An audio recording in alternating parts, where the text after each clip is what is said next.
अपन देखते हैं। तो ठीक है, अपन बात कर रहे थे इनकी। अब अपन देखते हैं, सपोज अपने पास ऐसे मॉलिक्यूल गिवन है इस टाइप के। ये वर्ड के फुल फॉर्म मैंने लास्ट टाइम आपको लिख के बताए थे। Highest occupied molecular orbital, highest unoccupied molecular orbital. तो ये कैसे बताएंगे अपन, वो देखते हैं। तो मॉलिक्यूलर ऑर्बिटल जो बताते हैं ना अपन, ये it must be predicted from the last subshells, from the orbital of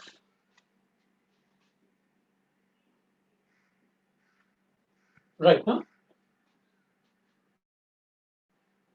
That is, we say that last subshells, or you can say that valence subshells. तो चलो देखते हैं कैसे बता रहे हैं। अपन एक एग्जांपल ले लेते हैं।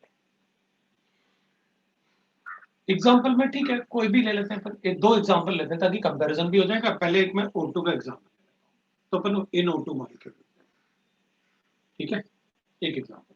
तो अच्छा, O2 में आप ऐसे लिखोगे 1s sigma star 1s sigma 2s sigma star 2s, है ना। पाई 2px, पहले आप सिग्मा लिखोगे क्योंकि O2 मॉलिक्यूल है, तो सिग्मा 2pz। अब पाई 2px, पाई 2py, पाई star 2px, pi star 2py और सिग्मा स्टार 2pz, ठीक है। अब मैं इसमें ना इसके टोटल नंबर ऑफ इलेक्ट्रॉन तो 16 होते हैं, तो चलो लिख देते हैं भाई 2 4 6 8 10 12 14 और ये 15 16। तो अगर मुझे इसमें लिखना है ना, दैट इज ठीक है, मैं इसमें एक और पार्ट, मतलब पहले मुझे बता देना चाहिए था, अब तक बताया नहीं, वो ना इंटर न्यूक्लियर एक्सिस के बारे में। तो अगर आप ना खत्म करने के बाद मुझे याद दिलाने वाले हो, सर वो इंटर न्यूक्लियर एक्सिस का क्या बोल रहे थे बताओ आप। अपन इसमें लिखेंगे, जैसे अपन को लिखा ना लोएस्ट ऑक्यूपाइड मॉलिक्यूलर, पहले मैं इन वर्ड को बता रहा हूँ इसलिए मैं उसको इंटर वो नहीं कर रहा। लोएस्ट ऑक्यूपाइड मॉलिक्यूलर, आपने साफ साफ सेंटेंस में बताया है कि मैं इनको लास्ट, वहां पर लिखा है it is predicted from the orbitals of the last subshell. यहां ये सबशेल लास्ट है, 2p वाला सबशेल लास्ट, ये 2s वाला है और ये 1s वाला है। अगर इसमें एक भी इलेक्ट्रॉन नहीं होता तो यहीं से बताता ये सारे पॉइंट, लेकिन उधर से बताने का कोई मतलब नहीं होता, अच्छा कंसेप्ट नहीं आता, इसलिए अपन इसी से बताते हैं। चलो देखते हैं कैसे। लोएस्ट ऑक्यूपाइड मॉलिक्यूलर ऑर्बिटल, तो मुझे ना इनमें से ही बताना है। लोएस्ट ऑक्यूपाइड मतलब p में सबसे लोएस्ट ऑक्यूपाइड मतलब ये वाला, तो मैं ऐसे सिग्मा 2p से।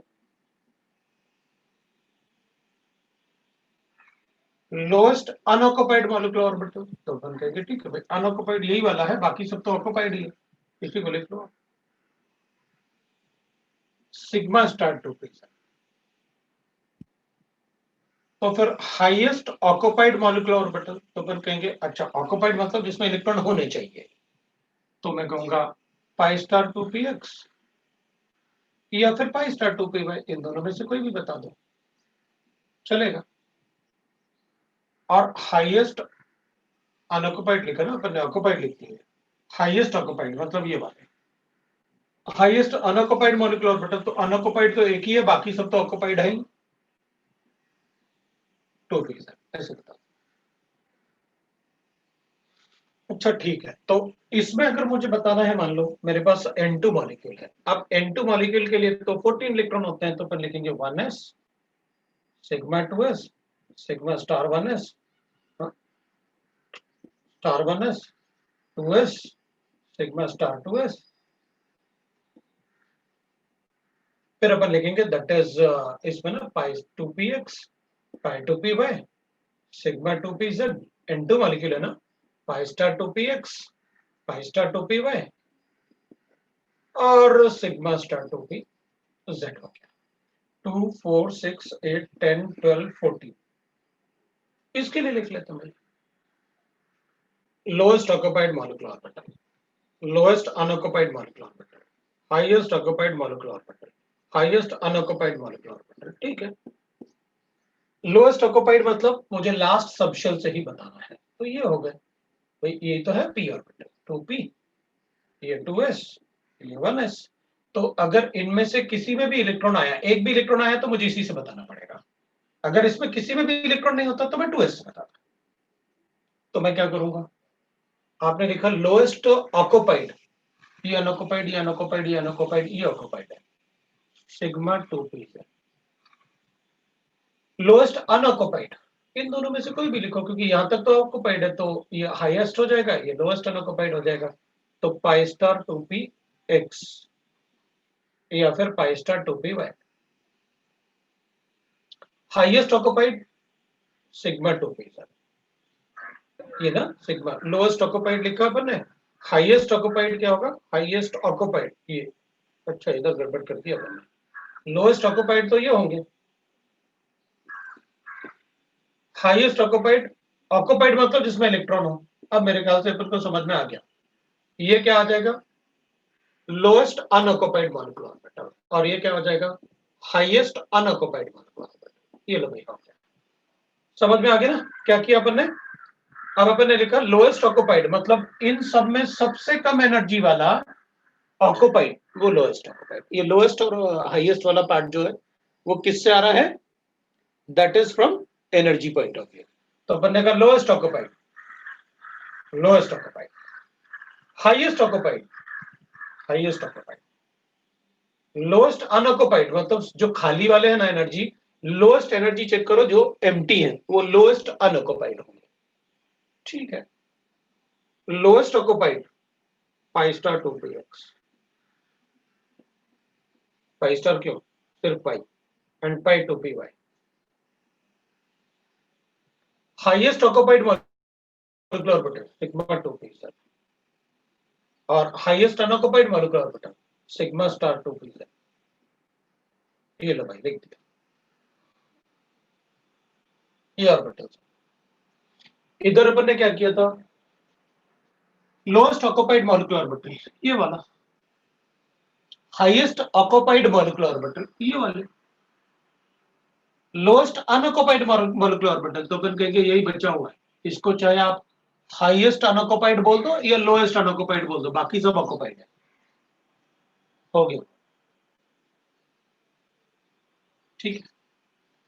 अब अपन कहेंगे कि मैं आपको इंटरन्यूक्लियर रिएक्शंस की बात बता रहा था। जब अपन ने ये इलेक्ट्रॉनिक कॉन्फ़िगरेशन लिखा ना ऐसे, तो इसमें अपन ये अज्यूम कर रहे हैं, in this electronic configuration the internuclear axis, मतलब जब दो एटम आपस में अप्रोच कर रहे हैं ना, तो the internuclear axis is Z axis. हमें कैसे पता चला, क्योंकि आपने सिग्मा बॉन्ड जेड से बनाया। अच्छा, इसका मतलब अगर मैं इंटरन्यूक्लियर एक्सिस एक्स एक्सिस बोल दूं तो कोई बात नहीं, मैं यहां एक्स लिख दूंगा, इधर जेड कर दूंगा, क्योंकि अगर इंटरन्यूक्लियर एक्सिस ही सिग्मा बॉन्ड बनाते हैं, जब वो अप्रोच करेंगे पहले एटम, तो सबसे पहले कौन सा बॉन्ड बनेगा, सिग्मा बॉन्ड। तो इंटरन्यूक्लियर एक्सिस ही अपन बताएंगे, चाहे ये वाला हो या ये वाला हो।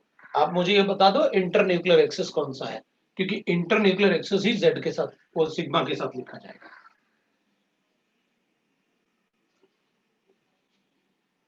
तो the internuclear axis Z axis as we have written sigma 2p z।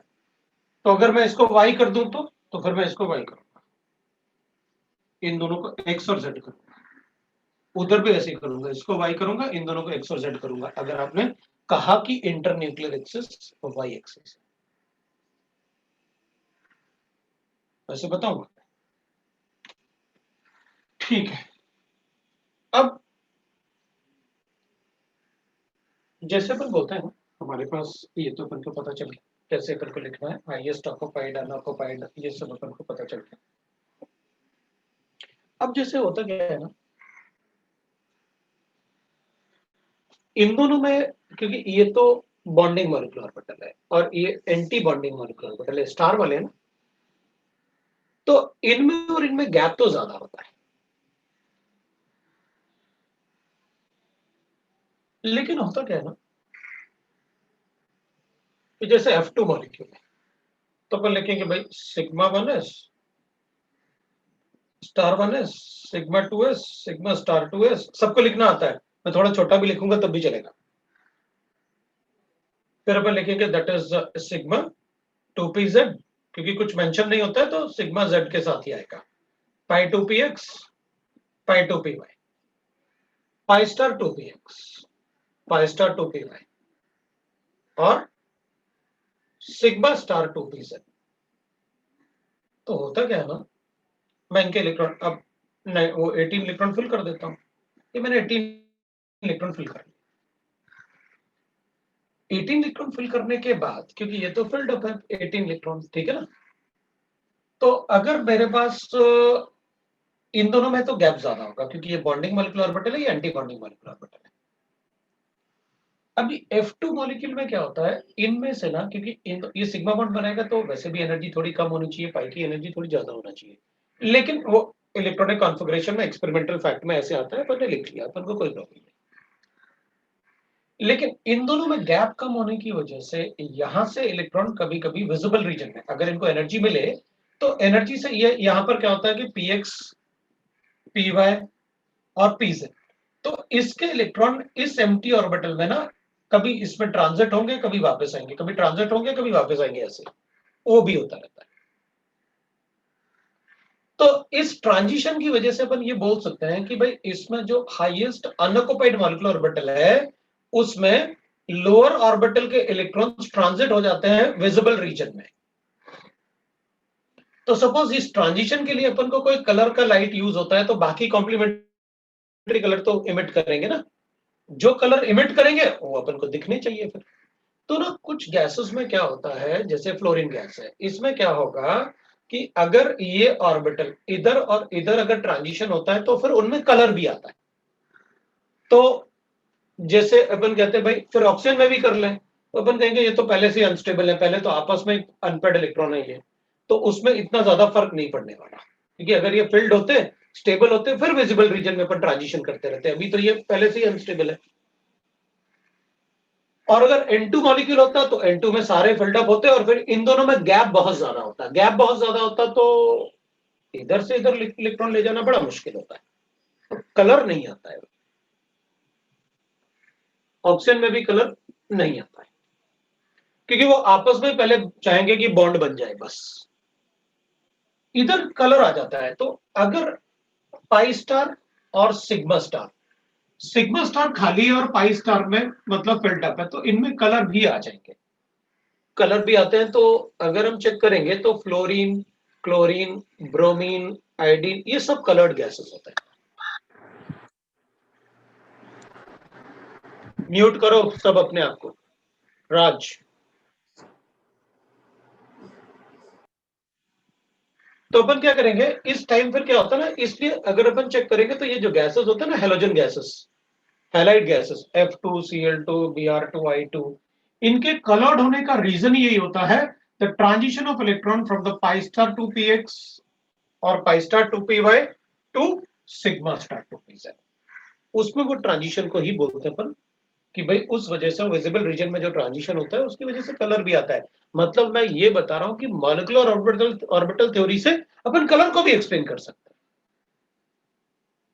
Colour in the molecules भी एक्सप्लेन कर सकते हैं on the basis of this, ये भी बता सकते हैं। तो ये भी कलर्ड भी आता है, तो कभी कभी अपन मे भी पॉसिबल अपन से पूछ लें कि भाई अच्छा बताओ F2 में या Cl2 में या Br2 में, क्योंकि यहाँ पर अपन लिखते हैं this is a yellow colour gas, this is greenish yellow colour gas, this is red colour gas, this is a violet colour gas, जो अपन को पहले से पता होता। उसका रीजन क्या है कलर आने का, तो अपन बोल भी सकते हैं अगर कभी पूछा तो मॉलिक्यूलर ऑर्बिटल थ्योरी में कि मॉलिक्यूलर ऑर्बिटल थ्योरी से क्या कलर आ सकता है, बिल्कुल आ सकता है, गैसेस में भर आएगा बेटा, क्योंकि या तो मॉलिक्यूलर ऑर्बिटल थ्योरी अपन सिर्फ मॉलिक्यूल के लिए पढ़ेंगे। कलर हमने फजान रूल से भी देखा था, फजान रूल से पोलराइजेशन से भी कलर आता है, वो भी अपन ने पढ़ा था, राइट। तो इस टाइप का भी शायद अपन से पूछने को, आई डोंट थिंक कि मतलब पूछेंगे इतना ज्यादा, लेकिन अगर पूछेंगे तो बताएंगे अपन, बिल्कुल कोई प्रॉब्लम नहीं। अब ये आपका मॉलिक्यूलर ऑर्बिटल थ्योरी है। अब इसके आगे पढ़ने का मतलब है कि भाई अपन कुछ भी मतलब पढ़ते रहे कि मतलब ठीक है मॉलिक्यूलर ऑर्बिटल थ्योरी पर रिसर्च कर डालते हैं, मेरे ख्याल से इससे अपने सारे क्वेश्चन सॉल्व हो जाते हैं। इससे आगे अपन को पढ़ने की जरूरत नहीं। इससे आगे अगर पढ़ना है तो रिवीजन में ही पढ़ सकते हैं अपन, जब आप रिवाइज करोगे, जब अपन रिवाइज करेंगे तो अपन पढ़ सकते हैं। फिर इससे आगे फिर ओलंपियाड वगैरह वाले बच्चों के लिए होता है, तो उसके आगे मैं उनको पढ़ाता ही हूँ, तो अभी तो जरूरत नहीं है इसकी। जैसे 12th में आपका एक मेरिट बैच बनेगा, उसमें बिल्कुल पढ़ाया जाएगा, तो उससे आगे भी बताएंगे आउट ऑफ सिलेबस भी, इसमें बताते हैं, आउट ऑफ सिलेबस भी जाते हैं उसमें तो। ठीक है, तो इतना अपने लिए काफी होगा, इससे अपन सारे क्वेश्चन सॉल्व कर सकते हैं। तो ये आपका मॉलिक्यूलर ऑर्बिटल थ्योरी खत्म हो गया। अब अपन अपने पास मतलब ऐसे करते हैं, ये मॉलिक्यूलर ऑर्बिटल थ्योरी खत्म हो गया। अब मैं थोड़ा सा ना अपन डिस्कस करते हैं, दैट इज अब अपन को ऑर्बिटल का अच्छा नॉलेज तो है ही, तो अपन क्या करते हैं अब, जैसे किसी किसी को अपन को ना, जैसे पहले अपन ने पढ़ा था तो अपन को रेजोनेंस फिनोमेना वगैरह में भी अपन को कुछ प्रॉब्लम जा रहा था, तो थोड़ा सा रेजोनेंस फिनोमेना और अपन डिस्कस कर सकते हैं। दूसरी बात ये ना कि काफी सारा पार्ट ऐसा भी होता है जहां, क्योंकि केमिस्ट्री में ना केमिकल बॉन्डिंग में बहुत एक्सेप्शन मिलते हैं। एक्सेप्शन कैसे, जैसे आज मतलब कोई स्टूडेंट मुझसे डिस्कस कर रहा था, लेकिन वो मतलब मुझसे कह रहा था कि सर देखो तुम लोग मतलब ज्यादा वो नहीं किया करो, सीधा सीधा अपन को पता है कि भाई BeCl2 MgCl2 है, ऐसे BaCl2 अपन को पता है अच्छे से। ज्यादा कोवेलेंट ये क्योंकि Cl2 सब में है, इसमें पोलराइजेशन सबसे ज्यादा होगा, छोटा कैटाइन है, तो अपन को पता है कोवेलेंट कैरेक्टर यहां से यहां डिक्रीज होगा, कोवेलेंट कैरेक्टर। ठीक है, लैटिस एनर्जी, तो अपन कहेंगे भाई चार्ज सब में सेम है, मैं तो साइज की बात करूंगा, साइज छोटा है, लैटिस एनर्जी सबसे ज्यादा होगी, तो लैटिस एनर्जी डिक्रीजेस। यहां से कोवेलेंट कैरेक्टर सबसे ज्यादा था, फिर ये इस टाइप से, लैटिस एनर्जी सबसे ज्यादा ये, तो डिक्रीजेस। आयनिक कैरेक्टर, तो अपन कहेंगे ऑब्वियस सी बात है यहाँ इंक्रीज होगा, अब कोवेलेंट लिखा है तो आयनिक हो ही जाएगा। फिर अपन कहेंगे मेल्टिंग पॉइंट, ठीक है, मैं आयनिक कैरेक्टर ज्यादा है तो मेल्टिंग पॉइंट ज्यादा होगा ही होगा, हमें कोई प्रॉब्लम नहीं। ठीक है, तो अपन कहेंगे मेल्टिंग पॉइंट बढ़ जाएगा। अब उसके बाद और क्या चाहिए, तो अपन को पहले तो इतना ही आपने पूछा था तो आपने बता दिया, राइट। तो अपन कहेंगे अपन ऐसे बता सकते हैं। अब उसके बाद ना एक और, मतलब कभी कभी क्या होता है, जैसे NaCl है, KCl है, RbCl है और CSCl है। अपन से पूछा गया कि इन सब में मेल्टिंग पॉइंट सबसे ज्यादा किसका होगा। ठीक है ना, कोवेलेंट कैरेक्टर फजान रूल से, अभी मतलब फिर भी अपन से कोई पूछ रहा है कि भाई how to identify the covalent character, Fajans rule से, कैटाइन सबसे छोटा होना चाहिए, जिससे कैटाइन सबसे छोटा होगा, भाई आप ऐसे लिख रहे हो beryllium, magnesium, calcium, strontium, barium, तो top to bottom size decrease increase होगा ना, तो जिसमें कैटाइन सबसे छोटा है उसका पोलराइजेशन सबसे ज्यादा है, फजान रूल। तो या तो जो पूछ रहा है उसने फजान रूल वाला जब वो क्लास अटेंड नहीं किया होगा, तो वो पूछ रहा है कि हमें पता ही नहीं कैसे कोवेलेंट कैरेक्टर फाइंड आउट करना होता है। तो पहली बात तो यही होगी अपने कि भाई अपन क्लास कभी मतलब मिस ना करें, ये मेरा प्राइमरी कंडीशन होता है, वो तो अपन को रखना पड़ेगा। फिर अपनी तरफ से ध्यान रखो कि मतलब यार अपन बार बार ऐसे ना करें, कुछ है ना गड़बड़ ना करें। चलो देखो, अब क्या होता है ना, एक और पार्ट होता है जो मतलब मैं खुद भी मतलब ऐसे होता ना कि यार एक ना, अगर मैं हर बार आपको एक्सेप्शन बताऊंगा, देखो ये भी एक्सेप्शन है, ये भी एक्सेप्शन है, तो तुम्हें कुछ समझ में नहीं आएगा कि अरे चल क्या रहा है, एक्सेप्शन सब जगह तो आप एक्सेप्शन बताते रहते हो। ठीक है ना, तो मेरा मतलब ये रहता है कि पहले ना स्टूडेंट को बिल्कुल कंसेप्चुअली उसको पहले उसको ये पता चल जाए यार यही होता है, क्योंकि मोस्टली सीट बीट में क्वेश्चन भी वैसे ही गिवन होते हैं, और बाकी जगह भी शीट में थोड़ा सा अपन ऑर्गेनिक केमिस्ट्री ज्यादा यूज हो रहा है, तो वो लोग क्या करते हैं, क्योंकि वो पैरेलल मतलब उनका ऑर्गेनिक भी चलता रहता है। ठीक है, सो अपन उसको बता सकते हैं ऐसे। अब अपन कहेंगे, अब लो भाई बीच में मतलब, इसलिए ना मैं ये चैट वाले पार्ट को तो खत्म ही कर देना चाहिए, तुम तो पूछ लो तो जो तुम्हें पूछना है। Why internuclear axis is z axis? बोला था ना एटॉमिक स्ट्रक्चर में, it is a arbitrary axis जिसे हम चूज करते हैं, तभी तो अपन ने pz के लिए m का वैल्यू 0 दिया था। समझ में आया? m का वैल्यू तभी तो 0 दिया था अपन ने भाई। dz स्क्वायर के लिए m का वैल्यू 0 होगा ऑर्बिटल के लिए, pz के लिए m का वैल्यू 0 होगा, px और py के लिए अपन ने m का वैल्यू +-1 लिखा था, राइट ना? चलो वापस आता है। अब क्या ना,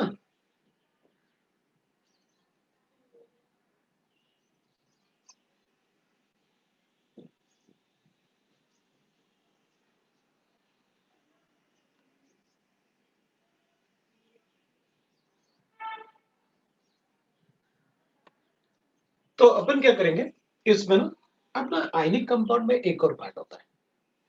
आयनिक कंपाउंड में एक पार्ट होता है जिसको अपन क्या करते हैं, अपन लिखते हैं कि भाई देखो सबसे ज्यादा आयनिक कैरेक्टर इसमें है, ये अपन को पता है। मतलब टॉप टू बॉटम मैं कहूंगा, अगर मुझसे कोई पूछेगा मेल्टिंग पॉइंट, ऑब्वियसली बात है आपने लिखा था मेल्टिंग पॉइंट एज इंक्रीजेस, जैसे जैसे आयनिक कैरेक्टर इंक्रीज होगा। नो डाउट इनमें इलेक्ट्रोस्टैटिक अट्रैक्शन सबसे ज्यादा होगा क्योंकि आयनिक कैरेक्टर इलेक्ट्रोनेगेटिविटी डिफरेंस ज्यादा है, लेकिन इन दोनों में ना इनके एटम के भी साइज एक जैसे, इसमें एटम का साइज ऐसे।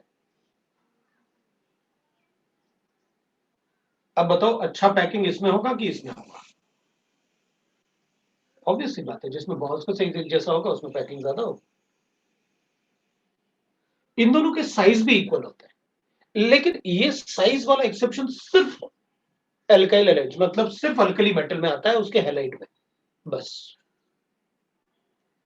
तो फिर एक एक्सेप्शन के लिए मैं क्यों ये वाले पार्ट को करूं कि भाई मेल्टिंग पॉइंट जो है वो आयनिक कैरेक्टर पर डिपेंड करता है, एक एक्सेप्शन के लिए। क्योंकि अब मैं आपको आयनिक कंपाउंड में ना एक और सेंटेंस अगर डाल देता ना कि आयनिक बॉन्ड ज्यादा स्ट्रांग होता है अगर कैटायन और एनाइन का साइज भी सिमिलर होता है, ये भी एक पॉइंट होता है। अब एक पार्ट के लिए मैं वो सेंटेंस डाल दूं और फिर आप उसे उस सेंटेंस के लिए हमेशा लिखो कि यार कभी मतलब सर ने बताया तो है नहीं, अब ये ऐसे, और तुम अपने आप से देख रहे लोग कि अच्छा किसी का साइज इक्वल कैसे, मुझे कैसे पता चलेगा इक्वल हो जाएगा?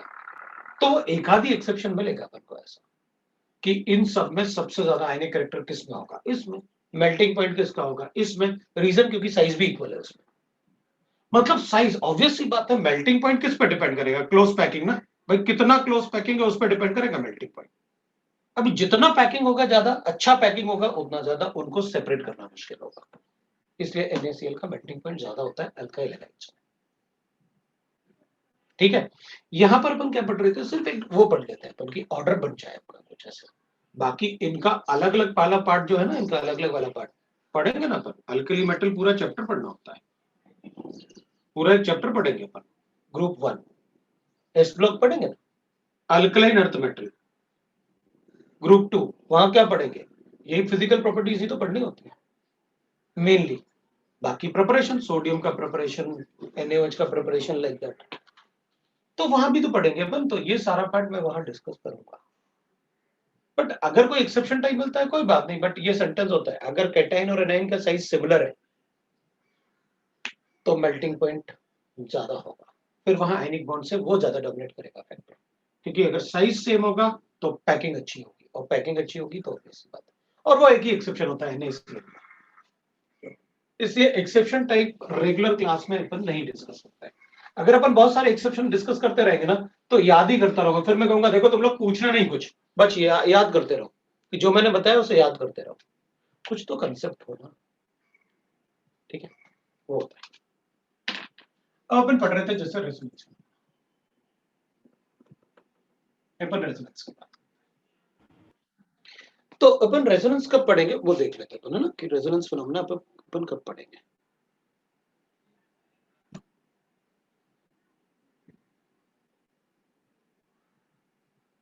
तो पढ़ेंगे अपन resonance phenomena.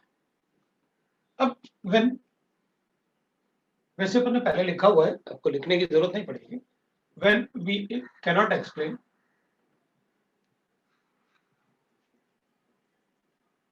explain all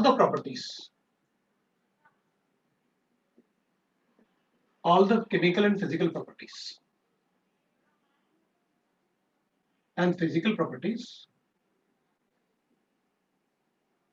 of molecules by a single structure. Then we write more than one structure. Those structures are called resonating structures. And the phenomena of writing those structure is called resonance phenomena. तो अपन कहेंगे ठीक है भाई, मतलब अगर हम एक स्ट्रक्चर से सारे केमिकल और फिजिकल प्रॉपर्टीज नहीं बना सकते, उसके नहीं एक्सप्लेन कर सकते उसके, तो फिर हम एक से ज्यादा स्ट्रक्चर लिखेंगे. तो वो एक से ज्यादा स्ट्रक्चर जो अपने पास होंगे, मान लो मेरे पास ऐसे है, मेरे पास एक स्ट्रक्चर ऐसे, ये नाइट्रोजन के इलेक्ट्रॉन थे 5, ये कार्बन के इलेक्ट्रॉन थे 4 और ये ऑक्सीजन के इलेक्ट्रॉन थे 6. ये स्ट्रक्चर लिखा. अब इसका स्ट्रक्चर मैं ऐसे भी लिख सकता हूं. ऑक्सीजन है, डबल बॉन्ड है, कार्बन है, डबल बॉन्ड है और नाइट्रोजन है, ये उसके इलेक्ट्रॉन्स है. नेगेटिव चार्ज है और ये कार्बन के इलेक्ट्रॉन्स हैं, वो क्रॉस वाला एक एक्स्ट्रा इलेक्ट्रॉन ऐड किया, ये कार्बन के इलेक्ट्रॉन है, ये इस ऑक्सीजन के इलेक्ट्रॉन्स. सभी एटम के अभी भी ऑक्टेट है, कंप्लीट है. ये भी इसका स्ट्रक्चर हो सकता है, ये भी इसका स्ट्रक्चर हो सकता है.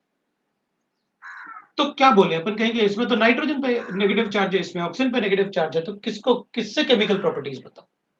तो अपन कहेंगे ये मॉलिक्यूल में मुझे रेजोनेटिंग स्ट्रक्चर की बात करनी पड़ेगी. क्यों? क्योंकि मैं इससे इसके सारे केमिकल प्रॉपर्टीज एक्सप्लेन नहीं कर पा रहा, क्योंकि उसका स्ट्रक्चर ये भी हो सकता है. रेजोनेटिंग स्ट्रक्चर में कभी भी पोजीशन ऑफ एटम चेंज नहीं होता. रेजोनेटिंग स्ट्रक्चर में कभी सिग्मा बॉन्ड का पोजीशन भी चेंज नहीं होता. रेजोनेटिंग स्ट्रक्चर में चेंज क्या होगा? सिर्फ पाई बॉन्ड का पोजीशन. और रेजोनेटिंग स्ट्रक्चर में total number of bonds, total number of electrons, total number of charge, everything remains same. मतलब अपन लिखेंगे भाई कैरेक्टरिस्टिक्स ऑफ रेजोनेटिंग स्ट्रक्चर्स. तो अपन कहेंगे position of bonds remain same, position of atoms remains same in all structure and of atom remains same. ठीक है ना? Position of sigma bond remains same, of sigma bond remains same, remains same. Then we can write that number of bonds remain same. मैं ना comma करके लिख देता हूं, क्योंकि सेम अगर सब कुछ है तो एक बार में लिख दो एक ही पॉइंट में. स्कूल में आप अलग अलग कर देना. Number of bonds, charge, lone pair, etcetera remain same.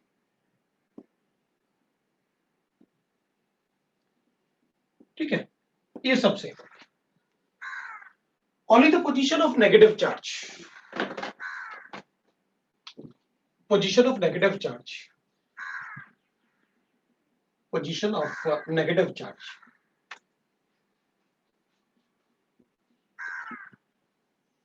and pi bonds will change. Changes, अब ये changes का मतलब होता है, अपन उसको लिखते हैं वर्ड, नया वर्ड है delocalized बोलते हैं अपन changes को. changes को अपन लिखेंगे delocalized. चेंजेस का मतलब होता है डिलोकलाइज. तो चेंजेस और शिफ्ट मतलब वो डिलोकलाइज हो गए, वो कहते हैं पर उसको डिलोकलाइज. तो अपन कहेंगे ठीक है भाई, ये एक स्ट्रक्चर लिखा हुआ है आपने, अब इस स्ट्रक्चर को अपन एक बार ऐसे कर लेते हैं भाई और देख लेते हैं अपन कैसे बताएंगे. तो मैं एक एग्जांपल ले लेता हूं, फिर ये भी एक एग्जांपल है लेकिन मैं थोड़ा इससे भी एक इजी एग्जांपल ले लेता हूं. मान लो मेरे पास ऐसे क्या है और अपन इसको ऐसे करते हैं, ये नेगेटिव चार्ज है इसके पास. तो अपन कहेंगे ठीक है भाई, इस पर नेगेटिव चार्ज है तो अपन इसको बना लेते हैं. कैसे अपन को दिख रहा होगा, मैं एक बार इसको बना के बता देता हूं कैसे दिख रहा है मुझे. ये हाइड्रोजन होगा, इधर कार्बन है, इधर कार्बन के बीच में सिग्मा बॉन्ड होगा, ये एक हाइड्रोजन है, ये एक हाइड्रोजन होगा इसका, इधर एक हाइड्रोजन होगा मेरे पास और ये एक दूसरा कार्बन है. और इस कार्बन से मेरे पास फिर 2 हाइड्रोजन अटैच्ड है, तो मैं इससे 2 हाइड्रोजन अटैच कर लेता हूं, तो इन दोनों के बीच में एक पाई बॉन्ड भी है, तो मैंने बना दिया पाई बॉन्ड, ये pi bond which will be perpendicular to molecular, जो मैंने आपको बताया। सर बोर्ड चमक रहा था, बोर्ड चमक रहा था, तो बहुत अच्छी बात है, ब्राइटनेस आ रहा। अच्छा, तो क्या मतलब बोर्ड देखो, मतलब मुझे कुछ क्या ब्राइटनेस कम करनी है? नहीं सर, अभी आप हट गए तो अभी ठीक आ रहा है, आप जब लिख रहे थे तभी ब्राइटनेस आ रहा था। कोई बात नहीं, मैं थोड़ा मतलब दूर रह के लिखूंगा, तो मतलब लाइटिंग शायद ऐसे हो गई है, कोई प्रॉब्लम नहीं, अपन देख लेते हैं। तो मैं क्या करूंगा ना, ये दोनों कार्बन को लिखा मैंने, इनमें पाई बॉन्ड है, अपन को पता है डबल बॉन्ड में अगर पाई बॉन्ड होगा तो perpendicular to the molecular plane होता है। अब ये वाले कार्बन से फिर 2 हाइड्रोजन है, तो अपन क्या करेंगे, इस कार्बन से अपन ऐसे बना लेते हैं, ये कार्बन से हाइड्रोजन हो गया, तो इसका एक हाइड्रोजन होगा, ऐसे बना लेता हूं मैं, इसका अलग हाइड्रोजन होगा, एक हाइड्रोजन इधर होगा, और एक अपने पास गिवन होगा, क्योंकि ये तो लोन पेयर है इस पे, तो अपन क्या करेंगे, ऐसे बना देता हूं मैं, और भी अच्छा दिखेगा। एक हाइड्रोजन हो गया, एक हाइड्रोजन ऐसे कर लेता हूं, और एक लोन पेयर में ऐसे बना लेता हूं, ये लोन पेयर।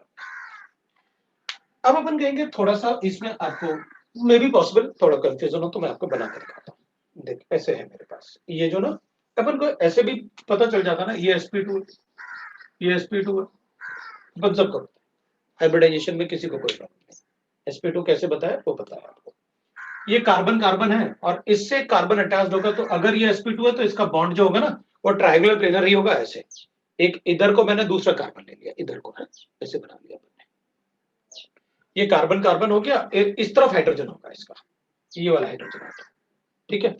तो अपन क्या करते हैं, हाइड्रोजन ऐसे मान लेते हैं, इसका ये हाइड्रोजन एटम, ठीक है, और ये पाई बॉन्ड होगा, which is you are telling me that it is perpendicular to the molecular plane.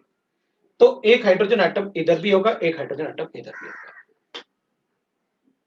है ना, ये बॉन्ड, ये बॉन्ड, ये बॉन्ड, और ये बॉन्ड, और ये बॉन्ड सब एक ही प्लेन में होने चाहिए, because they are sp2 hybridised. sp2 का मतलब है तीनों सिग्मा बॉन्ड को आपको एक ही प्लेन में बताना होगा, ट्रायंगुलर प्लेन, ठीक है। अपन कहेंगे यहां भी हाइड्रोजन है, यहां भी हाइड्रोजन, लेकिन पाई बॉन्ड का प्लेन ये है, pi bond will be perpendicular to the molecular plane, ये सभी बॉन्ड एक ही प्लेन में है, और pi bond is perpendicular to the molecular plane, वो आपने पहले बताया हुआ है, इथेन इथीन वो सब आपने बताया था। अब ये जो कार्बन अटैच्ड है ना, ये दूसरा कार्बन है, इसका कार्बन, अब ये तो अपन sp3 जैसे दिख रहा है, तो भाई अपन कहेंगे एक हाइड्रोजन ऐसे होगा, एक हाइड्रोजन ऐसे होगा, और ऑर्बिटल ऐसे होगा, नेगेटिव चार्ज वाला ऑर्बिटल। ये वाला ऑर्बिटल जो होगा ना वो इसके प्लेन में होगा, ये इसके प्लेन में है, और ये ऑर्बिटल इसके प्लेन में है, ये इसके प्लेन में है, और ये इसके प्लेन में है, इधर वाले पाई, ये दोनों एक ही प्लेन में होंगे, ये दोनों एक ही प्लेन में होंगे, मतलब इधर भी एक ऑर्बिटल है, ये वाला खाली जो पाई बॉन्ड बना रहा, और इधर वाला जो ऑर्बिटल है वो ऐसे रहा होगा, क्योंकि वो तीन दिख रहे हैं ना, एक हाइड्रोजन रहा होगा, एक और हाइड्रोजन रहा होगा, एक sp3 रहा होगा, तो sp3 जैसे हो जाएगा ना, 1 2 3 4 चार बॉन्ड ना, sp3 टेट्राहेड्रल जैसे। अब अपन क्या कहेंगे, whenever the orbital are in the same plane they have tendency to mix up, mixing of orbital is exothermic phenomena, मतलब जब भी ऑर्बिटल एक ही प्लेन में होंगे हम उसे मिक्सिंग से नहीं रोक सकते, चाहे कुछ भी कर लो आप, मिक्सिंग जरूर होगी, क्योंकि वो तो एक्सोथर्मिक फिनोमेना है, वहां कोई एनर्जी थोड़ी देगी।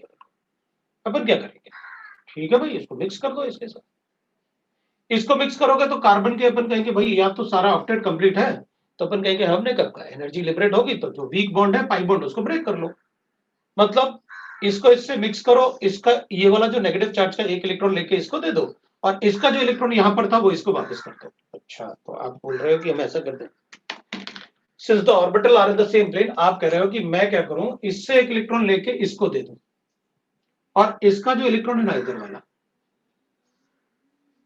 ये तो सिग्मा बॉन्ड है, ये पाई बॉन्ड है, इसका जो पाई बॉन्ड का इलेक्ट्रॉन है वो इसको वापस कर दूं, मतलब तुम कह रहे हो कि ये वाला इलेक्ट्रॉन तो इसी कार्बन का था, ये इलेक्ट्रॉन इस कार्बन ने शेयर किया था ना, तो आप क्या करो, एक इलेक्ट्रॉन इससे ले लो, उसका नेगेटिव चार्ज खत्म हो जाएगा, इसको दे दो तो इसको नेगेटिव चार्ज बनाओ, लेकिन बदले में एक इलेक्ट्रॉन ले लो और इसको दे दो, मतलब आप कह रहे हो कि यहां से बॉन्ड में ऐसे शिफ्ट कर लूं, मतलब एक इलेक्ट्रॉन लेके इधर बॉन्ड बना लूं, इलेक्ट्रॉन लेके इसको दे दूं, बिल्कुल, और फिर आप कह रहे हो कि इसका इलेक्ट्रॉन साइमल्टेनियसली इसको दे दो, क्यों, क्योंकि orbital are in the same plane, वो मिक्स हो गया आपस में, तो मिक्स होंगे ऑर्बिटल तो ऐसे ही थोड़ी मिक्स हो जाएंगे, चलो सेम प्लेन में मिक्स हो जाए। मिक्सिंग का मतलब अपने आपस में इलेक्ट्रॉन एक्सचेंज करेंगे। करो, अपन एक इलेक्ट्रॉन इससे लेके इसको देते हैं और बगले में इसका एक इलेक्ट्रॉन लेके इसको दे देते हैं। हाँ, तो इसका इलेक्ट्रॉन ये था, वो थोड़ी, वो तो इसका इलेक्ट्रॉन था, तो ये वाला इलेक्ट्रॉन लेके इसको दोगे ना, तो इस पर नेगेटिव चार्ज लिखो। तो अपन कहेंगे देखो भाई, आपने मुझसे कहा है कि इस पे नेगेटिव चार्ज आ जाएगा, क्यों? क्योंकि ये वाला इलेक्ट्रॉन इसका था, इसको एक्स्ट्रा मिलने वाला है। और अगर आप ये बॉन्ड, ये इलेक्ट्रॉन इसको दोगे तो इसमें पॉजिटिव चार्ज आएगा नहीं, लेकिन अपन उससे इलेक्ट्रॉन लेके दे रहे ना इसको।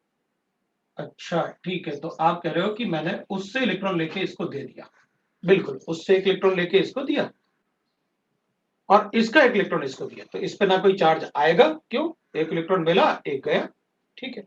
जिसको मिला उस पर नेगेटिव चार्ज, जिससे गया उस पर पॉजिटिव चार्ज, लेकिन पॉजिटिव चार्ज क्या नेगेटिव था, तो उसने दिया तो नेगेटिव चार्ज खत्म हो गया। ये मिक्सिंग ऑफ ऑर्बिटल्स। दोनों में अगर आप चेक करोगे तो बॉन्ड्स सेम है, नेगेटिव चार्ज सेम है, सिग्मा बॉन्ड की पोजीशन वही रहे, लेकिन इलेक्ट्रॉन डिलोकलाइज हो गया। और जो इलेक्ट्रॉन डिलोकलाइज हुआ ना, उसने कौन सा बॉन्ड बनाया? Pi bond. मतलब ये पाई बॉन्ड जो है वो अगर इस पर शिफ्ट होगा, और ये लोन पेयर जो है अगर उसे आप पाई बॉन्ड बनाओगे, तो फिर मैं उसको सिग्मा बॉन्ड जैसे काउंट नहीं कर सकता। ये तो वही हो गया जैसे आप बैक बॉन्डिंग बताते हो, जैसे बैक बॉन्डिंग बताते हो ना, कि अगर लोन पेयर डीलोकलाइज हो रहा है, तो जब किसी का लोन पेयर डीलोकलाइज होगा तो अपन उसको क्या बोलेंगे? सिग्मा तो पहले से है, वो कैसे बिहेव कर रहा होगा? पाई इलेक्ट्रॉन जैसे। और पाई इलेक्ट्रॉन जैसे बिहेव करेगा तो उसको हाइब्रिडाइजेशन में काउंट नहीं करूंगा, क्योंकि वो तो पाई बॉन्ड बना रहा होगा। बिल्कुल, ये वाला इलेक्ट्रॉन पाई इलेक्ट्रॉन जैसे बिहेव कर रहा है, तो इसका हाइब्रिडाइजेशन क्या लिखूं? sp2। sp2 क्यों? 1 2 3 4 है, तो हाँ, तो ये है, लेकिन ये पाई इलेक्ट्रॉन जैसे बिहेव कर रहा है ना, रेजोनेंस फिनोमेना की वजह से। अच्छा, तो ऐसा कोई भी इलेक्ट्रॉन जो रेजोनेंस फिनोमेना में जाएगा उसको काउंट नहीं करना है हाइब्रिडाइजेशन, बिल्कुल नहीं करना। इधर इधर मैं क्या करूंगा? इधर मेरे पास ऐसे है लोन पे एक सिग्मा इसको काउंट करते हैं, ये कहीं कॉन्जुगेशन में नहीं जाने वाला, sp। तो कार्बन, ये भी sp। तो ऑक्सीजन 1 2 3 4, तो कहूंगा sp2। sp2 क्योंकि ये तो 3 लोन पेयर थे, एक सिग्मा बॉन्ड, क्योंकि एक लोन पेयर पाई बॉन्ड जैसे बिहेव करेगा, डीलोकलाइज हो रहा।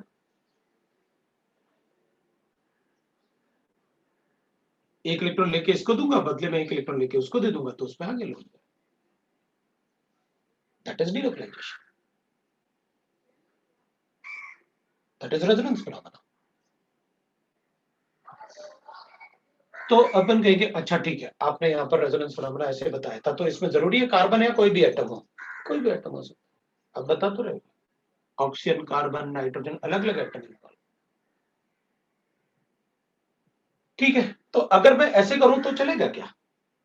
CH2 double bond CH, CH2 CH, और फिर नेगेटिव चार्ज लिख लेता हूं। अपन कहेंगे अब कर दो डीलोकलाइजेशन, क्या प्रॉब्लम है? इसको इलेक्ट्रॉन इसको देते हैं, तो इसको कौन देगा? क्या दे? कोई सिग्मा बॉन्ड थोड़ी टूटता है डीलोकलाइजेशन में, तो सारे सिग्मा बॉन्ड है इसके पास, और सिग्मा बॉन्ड है स्ट्रॉन्ग बॉन्ड, वो ब्रेक नहीं होते, तो उसके बदले इसको तोड़ देते हैं। हाँ, तो भैया उससे इसको दो, इससे कैसे दोगे? वो डीलोकलाइजेशन सिर्फ पास वाले एटम्स पे हो सकते हैं, ऐसे थोड़ी कहीं भी मॉलिक्यूल में डीलोकलाइज कर देते हैं, ये ऐसे थोड़ी कर सकते हैं, चलो इसको इसको देते हैं, तो हमारी मर्जी नहीं होती।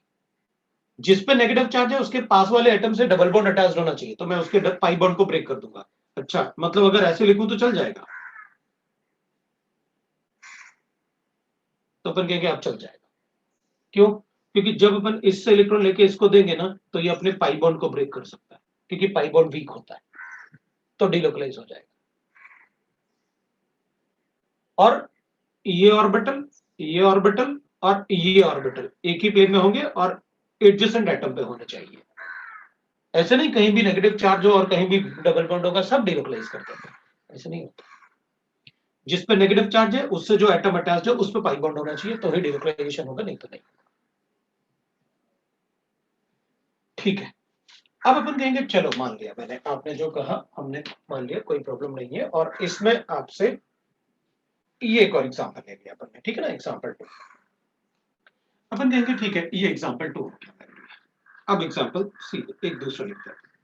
मैं कहूंगा अगर मेरे पास ऐसे गिवन है तो मान लेते हैं अपन कि मेरे पास एक कंपाउंड ऐसे के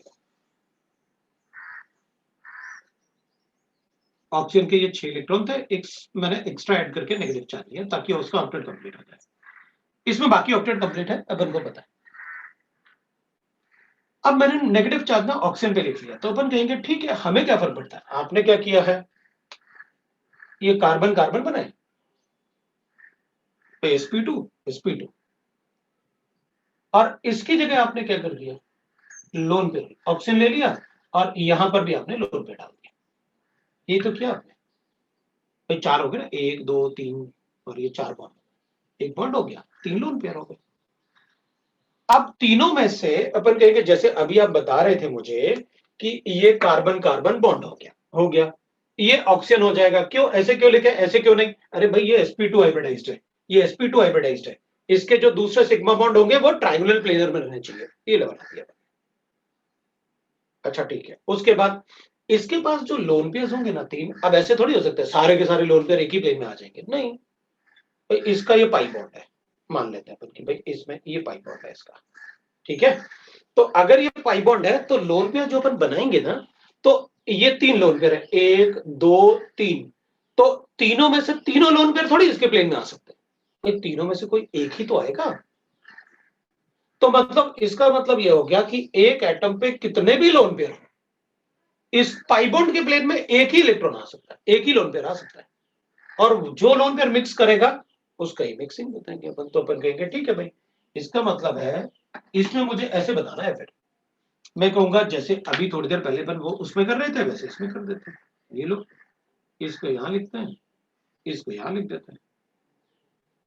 अगर इसको ऐसे लिखूंगा तब तो मेरे पास ऐसे बनेगा भाई, ये तो पहले से ही sp2 था और पाई बॉन्ड हम वैसे भी काउंट नहीं कर रहे थे, ये भी sp2 था, इसको क्या लिखें, तो अपन कहेंगे एक लोन पेयर तो डिलोकलाइजेशन में, आप 2 लोन पेयर जो डिलोकलाइजेशन में नहीं है उनको सिग्मा बॉन्ड काउंट करो। ऐसा कोई भी लोन पेयर जो डिलोकलाइज हो रहा होगा, डिलोकलाइज का मतलब इधर कभी कभी दूसरी जगह, उसको डिलोकलाइज बोलते हैं।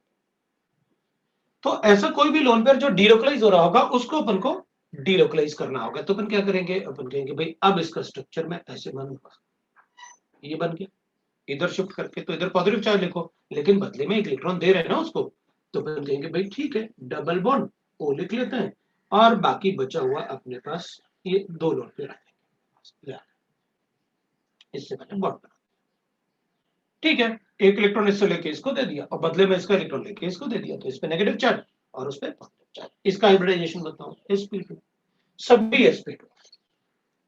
ऐसा कोई भी लोन पेयर जो डिलोकलाइज हो उसका हाइब्रिडाइजेशन में काम नहीं करेंगे, ठीक है। अब आपने यहां पर मुझे 2 स्ट्रक्चर बताए, यहां पर भी आपने 2 स्ट्रक्चर बनाए थे, यहां पर negative charge same type of atom में, double bond same type of atom है, सब कुछ सेम है, मतलब 1 और 2 का एनर्जी सेम। यहां पर मैं 1 और 2 का एनर्जी सेम नहीं बोल सकता, वो क्यों, क्योंकि 1 और 2 में नेगेटिव चार्ज इसमें ऑक्सीजन पे, उसमें नेगेटिव चार्ज कार्बन पे, तो ज्यादा स्टेबल नेगेटिव चार्ज किस पे होता है, इलेक्ट्रोनेगेटिव एटम। तो इलेक्ट्रोनेगेटिव एटम पे होता है अगर नेगेटिव चार्ज ज्यादा स्टेबल, तो इसकी स्टेबिलिटी ज्यादा है उससे, हाँ। तो अपन कहेंगे अगर इसकी स्टेबिलिटी ज्यादा है उससे, इसका मतलब है कि इन दोनों के केस में अगर मैं दोनों को कंसीडर करूं तो इसका परसेंटेज, क्योंकि यहां इसका मॉलिक्यूल को इस फॉर्म में रहने की लाइफ ज्यादा होगी उसके कंपैरिजन, तो जब इसकी लाइफ ज्यादा है तो उधर जाएगा ही क्यों, वो तो अनस्टेबल है। तो अपन कहेंगे whenever the orbital are in the same plane, हम किसी को रोक नहीं सकते वहां जाने में, हम तो ये बोल रहे हैं कि since the orbital is in the same plane, अब ये लोन पेयर इस पाई बॉन्ड के प्लेन में आ गया, वो मिक्स करेगा। भाई इसका स्ट्रक्चर कैसे हो जाएगा, अपन यहाँ कार्बन लिख लेते हैं, यहाँ ऑक्सीजन लिख देते हैं, तो कार्बन कार्बन में डबल बॉन्ड और यहाँ सिंगल बॉन्ड बना देंगे, तो ये उसका स्ट्रक्चर बन गया। तो अपन कहेंगे अपन किसी को मिक्स होने से रोक नहीं सकते। आप स्टेबिलिटी डिफरेंस बताओ कि भाई इसमें ज्यादा स्टेबल ये हो जाएगा इससे, क्यों, क्योंकि नेगेटिव चार्ज ऑक्सीजन में प्रेजेंट है। अच्छा, तो फिर इन दोनों में भी बता सकता हूं, बिल्कुल बता सकता हूं, नेगेटिव चार्ज किस पे प्रेजेंट है, इस पे, ठीक है, ये इलेक्ट्रोनेगेटिव है, वो कम इलेक्ट्रोनेगेटिव है, ये ज्यादा स्टेबल है उससे, तो मैं स्टेबिलिटी डिफरेंस भी बता सकता हूं। तो रेजोनेंस फिनोमेना का मतलब होता है whenever the orbitals are in the same plane they have tendency to mix up. Mixing of orbital is a exothermic phenomenon. ठीक है, अगर आपने ऑर्बिटल मिक्सिंग की बात की तो अपन फिर दूसरा एग्जांपल लेके देख लेते हैं। तो मैं कहूंगा अपने पास मान लो ऐसे मॉलिक्यूल है, ठीक है, अपन कहेंगे मान लो मेरे पास कार्बोनेट आयन है। अब लास्ट वाला कार्बोनेट एग्जांपल लिख रहे हैं। अब मैं कहां बता रहा हूं, लिखो ना, कोई प्रॉब्लम नहीं ना, किसने कहा कि मतलब करो, अपन ऐसे कर लेते हैं। अब अपन ने कहा कार्बोनेट आयन है, अब बताओ क्या है, तो अपन कहेंगे ठीक है कोई प्रॉब्लम नहीं, आप कार्बोनेट आयन बना लो। मैं कार्बोनेट आयन का स्ट्रक्चर बनाना मुझे आता है। सबसे पहले मैंने हाइब्रिडाइजेशन चेक किया, sp2 बना लिया मैंने ट्रायंगुलर प्लेनर। आपने कहा sp2, मैंने ट्रायंगुलर प्लेनर बना दिया। नेगेटिव चार्ज, नेगेटिव चार्ज, ये पाई बॉन्ड अपन ने अज्यूम कर लिया, ये लो भाई पाई इलेक्ट्रॉन्स हो गए। तो पाई बॉन्ड के इलेक्ट्रॉन मैंने अलग तरीके से लिख लिया। तो अपन क्या करते हैं, ये नेगेटिव चार्ज वाले इलेक्ट्रॉन्स को भी अपन ऐसे कर लेते हैं, इसको ना ऐसे ही रहने देते हैं। अपन ने पता है एक एक्स्ट्रा इलेक्ट्रॉन ऐड किया इसलिए नेगेटिव चार्ज, एक एक्स्ट्रा इलेक्ट्रॉन ऐड किया इसलिए नेगेटिव चार्ज, ये बना दिया। अब अपन कहेंगे ठीक है भाई देखो, आपने क्या किया, कार्बोनेट आयन बनाने के लिए ये तो पाई बॉन्ड बना लिया आपने, और ये दो लोन पे डाल दिया, ये ऑक्सीजन है, कार्बन ऑक्सीजन का बॉन्ड, इधर एक कार्बन का नेगेटिव चार्ज डाल दिया आपने और इधर एक ऑक्सीजन का नेगेटिव चार्ज डाल दिया। ठीक ना, आपने क्या किया, आपने तो ऑर्बिटल ऐसे तो बना लिया। whenever the orbitals are in the same plane they have tendency to mix up. Mixing of orbital is a exothermic phenomenon. ठीक है, इधर भी आपने 3 लोन पेयर लिखे तो एक नेगेटिव चार्ज हो जाएगा, जैसे इसमें ये नेगेटिव चार्ज बता रहे हो, तीनों में से एक ही ऑर्बिटल तो होगा इसके प्लेन में, तो अपन कहेंगे बिल्कुल होगा। अब आप ये बताओ कि करना क्या है, तो अपन क्या करेंगे, अपन कहेंगे देखो भाई, ठीक है ना, अपन क्या कहेंगे कि देखो भाई आप क्या कर सकते हो, यहां पर ना आपने कार्बन ऑक्सीजन में डबल बॉन्ड बना लिया, ठीक है, ये वाला मार्कर अपन डबल बॉन्ड वाला ले लेते हैं, ठीक है, ऐसे बना दिया मैंने, ये कार्बन हो गया बीच में, इधर ऑक्सीजन हो गया, इधर एक ऑक्सीजन हो गया, इस तरह ये ऑक्सीजन बना दिया मैंने, ठीक है ना, ऐसे 3 बना दिए मैंने, ठीक है ना, ये कार्बन ऑक्सीजन हो गया, इधर पाई बॉन्ड हो गया, ऐसे ऑक्सीजन के 2 लोन पेयर ऐसे होंगे, वो भी sp2 हाइब्रिडाइज्ड है ना, ये sp2 हाइब्रिडाइज्ड है ना, तो सिग्मा बॉन्ड और दोनों लोन पेयर एक ही प्लेन में होंगे, तो pi bond will be perpendicular to the molecular plane, मतलब पाई बॉन्ड ऐसे होगा, ये अपन को पता है, pi bond will be like this, ये पाई बॉन्ड है इसके साथ, ठीक है, तो यहां पर मैंने ये पाई बॉन्ड बना लिया और 2 लोन पेयर ऐसे। अब इस पाई बॉन्ड से इन दोनों में से जो इधर एक नेगेटिव चार्ज है, इधर भी एक नेगेटिव चार्ज है, ये वाले नेगेटिव चार्ज की बात करते हैं, तीनों में से एक ही ऑर्बिटल इसके प्लेन में होगा ना, तो वो ऑर्बिटल जो इसके प्लेन में होगा वो मिक्स करेगा इससे मिक्स करेगा, ये इसको इलेक्ट्रॉन देगा तो ये उसका इलेक्ट्रॉन वापस कर देगा। तो भाई अपन क्या करो कि आप जब ये इससे एक इलेक्ट्रॉन लेके इस कार्बन को देगा तो कार्बन इसके इलेक्ट्रॉन को इधर शिफ्ट कर देगा, क्या बनेगा अपने पास, ये बन गया ऑर्बिटल। अपन कहेंगे कार्बन हो गया, ऑक्सीजन हो गया, 2 लोन पेयर पहले से थे, एक और आ गया, लेकिन इधर अब डबल बॉन्ड बन गया, इधर तो डबल बॉन्ड बन गया तो अपने पास ये बच गया, ये ऐसे रहा जैसे था पहले, ऑक्सीजन विद नेगेटिव चार्ज और बाकी लोन पेयर्स। उधर क्या हो गया, इसका इलेक्ट्रॉन एक एक्स्ट्रा मिला तो यहाँ नेगेटिव चार्ज आ गया, लो भाई अच्छा डिलोकलाइज हो गया, तो अपन को पता चल गया, अब यहाँ डबल बॉन्ड बन गया, तो अपन कहेंगे यहाँ भी पाई बॉन्ड ऐसे एक ही प्लेन में होंगे और इसका एक ऑर्बिटल तो उस पाई बॉन्ड के प्लेन में होगा, तो यहाँ पर भी मिक्सिंग बता दूंगा मैं, तो ये मिक्सिंग वापस कर दो इसका इलेक्ट्रॉन पेयर, तो अपन कहेंगे ये मिक्सिंग भी हो जाएगा, ठीक है भाई ये मिक्सिंग हो गया, इधर नेगेटिव चार्ज है, ठीक है, अब अपन यहाँ डबल बॉन्ड बना लिए, तो यहाँ डबल बॉन्ड बना लिए तो अपन कहेंगे यहाँ नेगेटिव चार्ज खत्म हो जाएगा, तो इधर क्या हो जाएगा, इधर नेगेटिव चार्ज बन जाएगा फिर, क्योंकि ये वाला इलेक्ट्रॉन तो इसी का था, उसका इलेक्ट्रॉन एक मिलने वाला है, तो यहाँ नेगेटिव चार्ज आएगा, इससे एक इलेक्ट्रॉन इसको देंगे लेकिन एक इलेक्ट्रॉन अपन उससे दे रहे हैं तो वहां नेगेटिव चार्ज खत्म हो जाएगा, ये डीलोकलाइजेशन है, दिस इज कॉल्ड डीलोकलाइजेशन। और ये डीलोकलाइजेशन क्यों हो रहा है, because the orbitals are in the same plane, whenever the orbital are in same plane we know that what will happen. अच्छा ठीक है, तो इसमें सिग्मा बॉन्ड कभी चेंज नहीं होते ना? नहीं होते चेंज कभी। तो फिर इसका बॉन्ड ऑर्डर कैलकुलेट करना है, तो बॉन्ड ऑर्डर मतलब, क्योंकि यहां पर कभी पार्शियल बॉन्ड है, कभी डबल बॉन्ड है, कभी सिंगल बॉन्ड है, तो फिर क्या करें अपन? उसमें आप पार्शियल बॉन्ड ऑर्डर कैलकुलेट कर लो। पार्शियल बॉन्ड, तो पार्शियल बॉन्ड कैलकुलेट करने का कोई तरीका है क्या? वो आपकी मर्जी, आप जो तरीके से कैलकुलेट करना चाहो आप कैलकुलेट कर लो। तो कैसे कैलकुलेट करें? तो अपन कहेंगे भाई बॉन्ड ऑर्डर कैलकुलेट करने का एक तरीका होता है, वो बॉन्ड ऑर्डर आप यूज कर सकते हो। वो कैसे? तो अपन ने कहा भाई एक बॉन्ड ऑर्डर अपन ने कैलकुलेट किया कि भाई इधर ना number of bond around the central atom,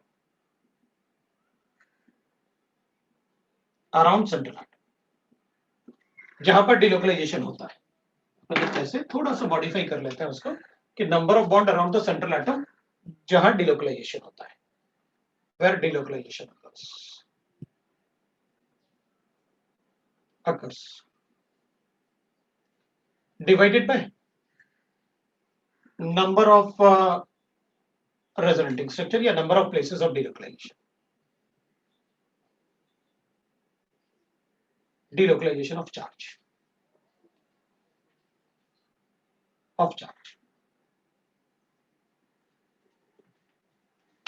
तो अपन कहेंगे अच्छा, पहले आप बोल रहे थे नंबर ऑफ रेजोनेटिंग स्ट्रक्चर, हाँ तो जहां डिलोकलाइज, जितनी जगह डिलोकलाइजेशन होगा उतने ही तो रेजोनेटिंग स्ट्रक्चर बनेंगे। नंबर ऑफ बॉन्ड कितने थे? 4, डिवाइड बाय क्या कर दूं, प्लेसेस ऑफ डिलोकलाइजेशन 3, लो भाई हो गया 4/3। कितना आया अपने पास? 1.3। अपन कहेंगे ठीक है, डिलोकलाइजेशन तो पाई बॉन्ड का ही होता है ना? हाँ, और सिग्मा बॉन्ड तो वैसे ही बना रहता है ना? बिल्कुल। तो अपन ऐसे भी लिख सकते हैं भाई, मैं कहूंगा मेरी मर्जी, मैं तो ऐसे लिखूंगा bond order is equal to, भाई 1 तो रह भी रहेगा क्योंकि सिग्मा बॉन्ड तो रहना ही रहना है हमेशा। पार्शियल बॉन्ड और बना देता हूं, कैसे? अपन कहेंगे एक पाई बॉन्ड है और डिवाइड बाय कर देता हूं कितने जगह डिलोकलाइज हो रहा है, 3 जगह। कितना है आपके पास? 1.3। But we can write any ways, मतलब there can be more number of ways also. But मुझे लगता है कि भाई ये पार्ट अगर आपको समझ में आ गया तो ये बेस्ट तरीका होता है कैलकुलेट करने का। रीजन, क्योंकि अगर मान लो मेरे पास ऐसे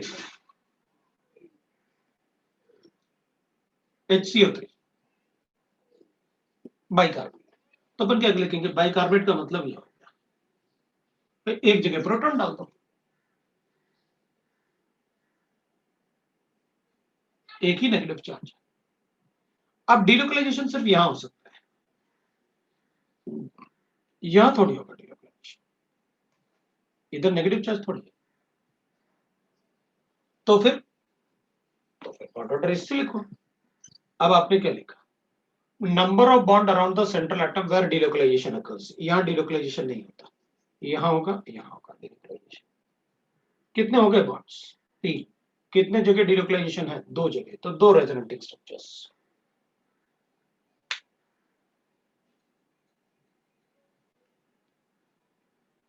अच्छा ठीक है, तो अगर मान लो मेरे पास ऐसे गिवन है, तो फिर आप स्ट्रक्चर लिख लो, ये इसका स्ट्रक्चर।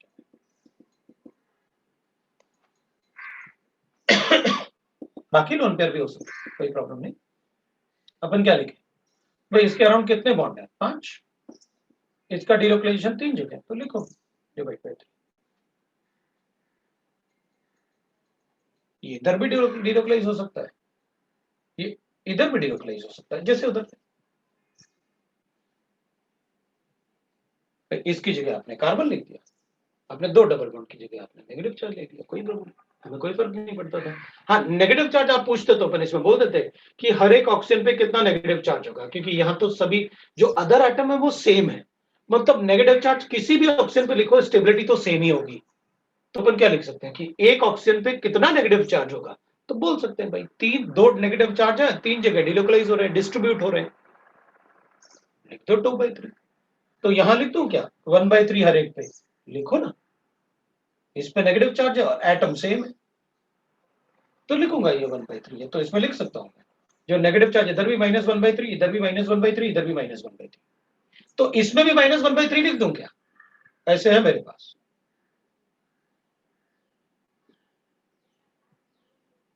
कहेंगे इसमें कैसे लिख सकते हैं? इधर तो नेगेटिव चार्ज ऑक्सीजन पे है,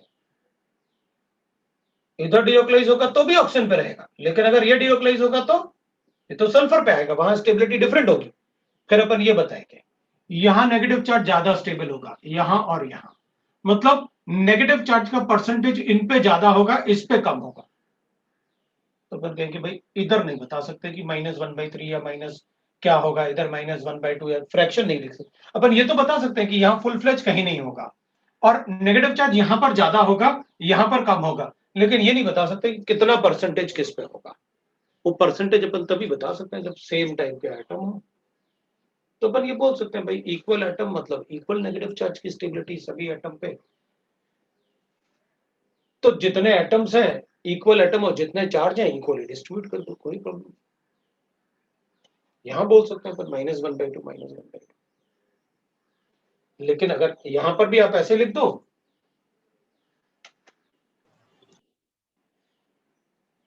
तो मैं नेगेटिव चार्ज डिफरेंट बता दूंगा, लेकिन फिर बॉन्डर भी कैलकुलेट करना अच्छी बात नहीं है। रीजन क्यों?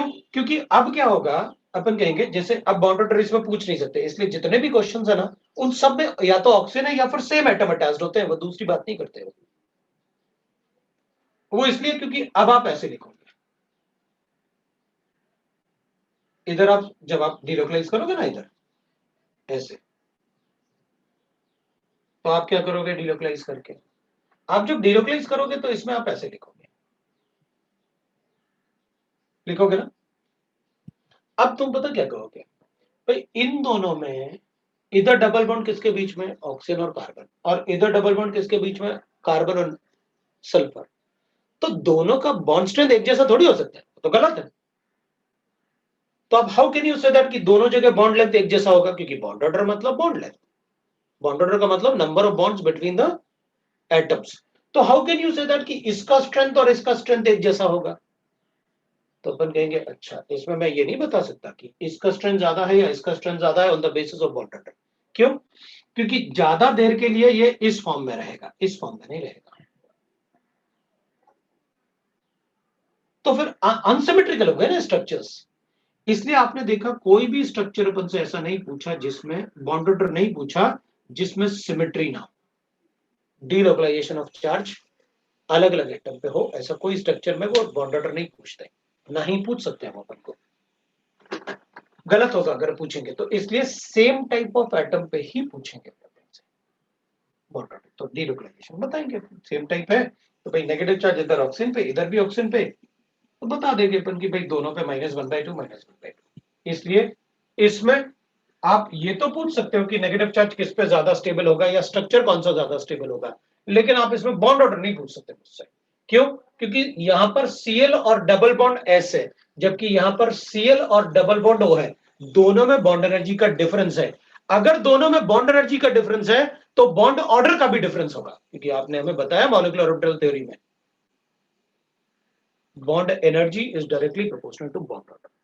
अगर दोनों में बॉन्ड एनर्जी का डिफरेंस है तो बॉन्ड ऑर्डर में भी 100% डिफरेंस होगा, आप एक जैसा नहीं बता सकते।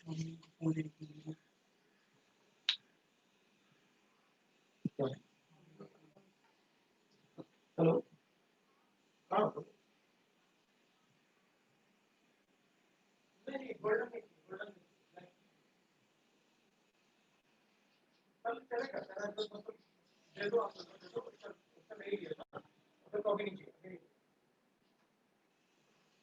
उसको बोलो ब्लैक बना।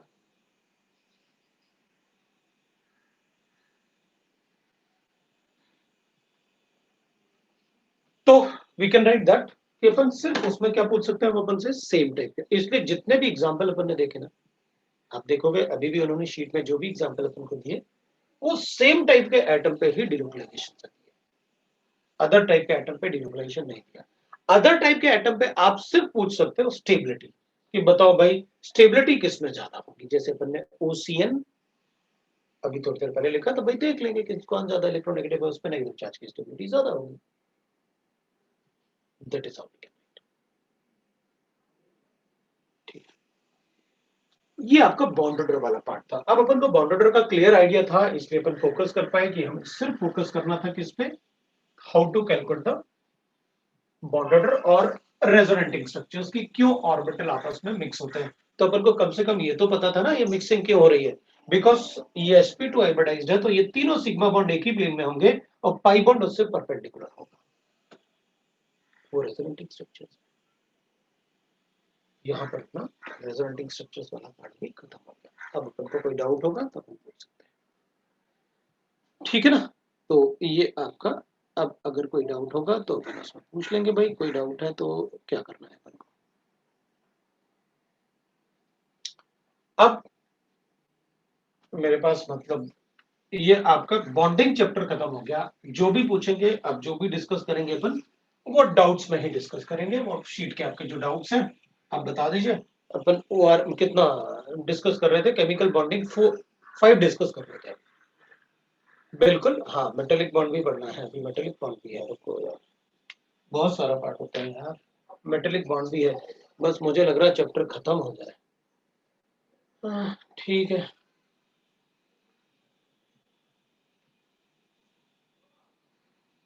मेटेलिक बॉन्ड पढ़ते हैं।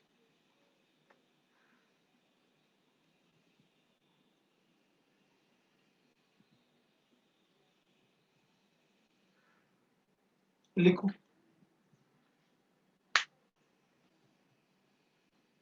इंटरन्यूक्लियर एक्सिस का बता दिया ना मैंने, वो बताया था ना कि सिग्मा 2p z और पाई 2px और पाई 2py, है ना। अगर ये अंडरस्टूड होता है, अगर अपन से कुछ नहीं कहा तो जो सिग्मा बॉन्ड बनाएगा वो इंटरन्यूक्लियर एक्सिस होता है। अगर अपन को क्वेश्चन में गिवन है कि the internuclear axis is x axis, तो अपन ऐसे करते हैं, सिग्मा बॉन्ड उसी से बनेगा जो इंटरन्यूक्लियर एक्सिस होगा, वो इंटरन्यूक्लियर एक्सिस वाला पार्ट। तो इंटरन्यूक्लियर एक्सिस हमेशा वहां लिखा जाएगा जो, अगर कुछ मेंशन नहीं है तो जेड एक्सिस होता है हमेशा। वो इसलिए क्योंकि जेड एक्सिस हम आर्बिट्ररीली चूज करते हैं क्योंकि एटम स्फेरिकल होते हैं, तो एक एक्सिस तो हमें चूज करना होगा ना बाकी दोनों को बताने के लिए, वो हमेशा होता है जेड एक्सिस। चलो नेक्स्ट देखते हैं क्या करना है अपन को, मेटेलिक बॉन्डिंग। अब मेटेलिक बॉन्डिंग के लिए लिखो तुम लोग,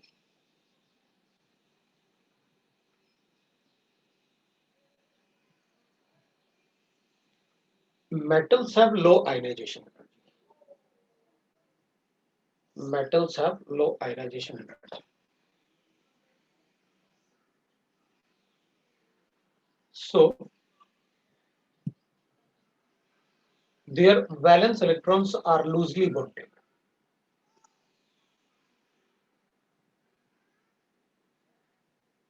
their valence electrons are loosely bonded, thus sir repeat कर सकते हो क्या पूरा? यार इतना धीरे बोल रहा हूं मैं कि मैं सोने चला गया, ऐसे लग रहा है कि इतना धीरे क्यों बोल रहा हूं। मैं अपने आप से पूछ रहा था कि इतना धीरे क्यों बोल रहे हैं भाई, ठीक है ना। So metals have low ionisation energy, thus their valence electrons are loosely bonded.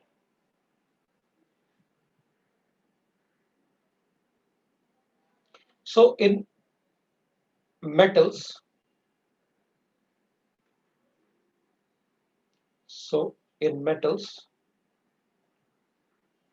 these electrons can be easily exchanged. These electrons, so in metals, these electrons can be easily exchanged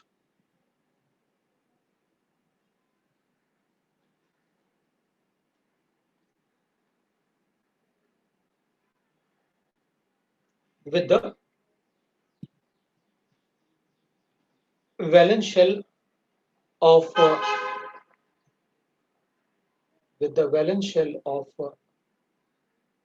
nearby metal atoms.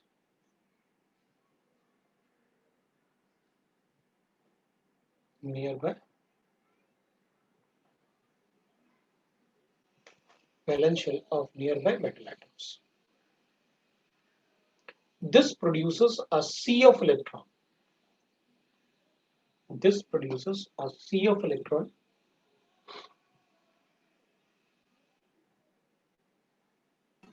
Produces a sea of electron. sea मतलब वो पानी वाला sea, वैसे electron का भी sea बन जाएगा. Sea of electron on the metal surface. A sea of electron on the metal surface.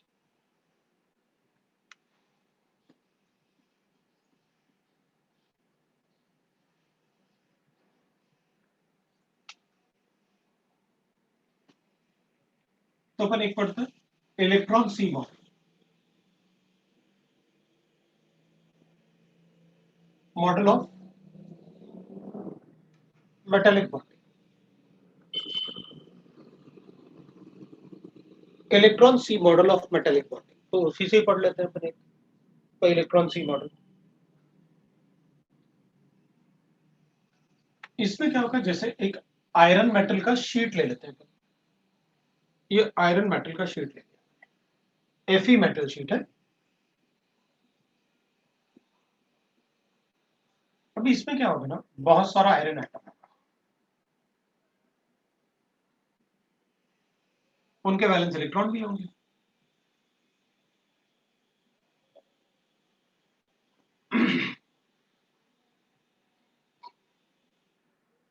अब अगर ये वैलेंस इलेक्ट्रॉन जो इसमें होते हैं ना, दोस इलेक्ट्रॉन्स, क्योंकि इसमें ना वैलेंस इलेक्ट्रॉन लूजली बॉन्डेड होंगे क्योंकि मेटल है, metals have low ionisation energy, that's why valence electron are loosely bonded.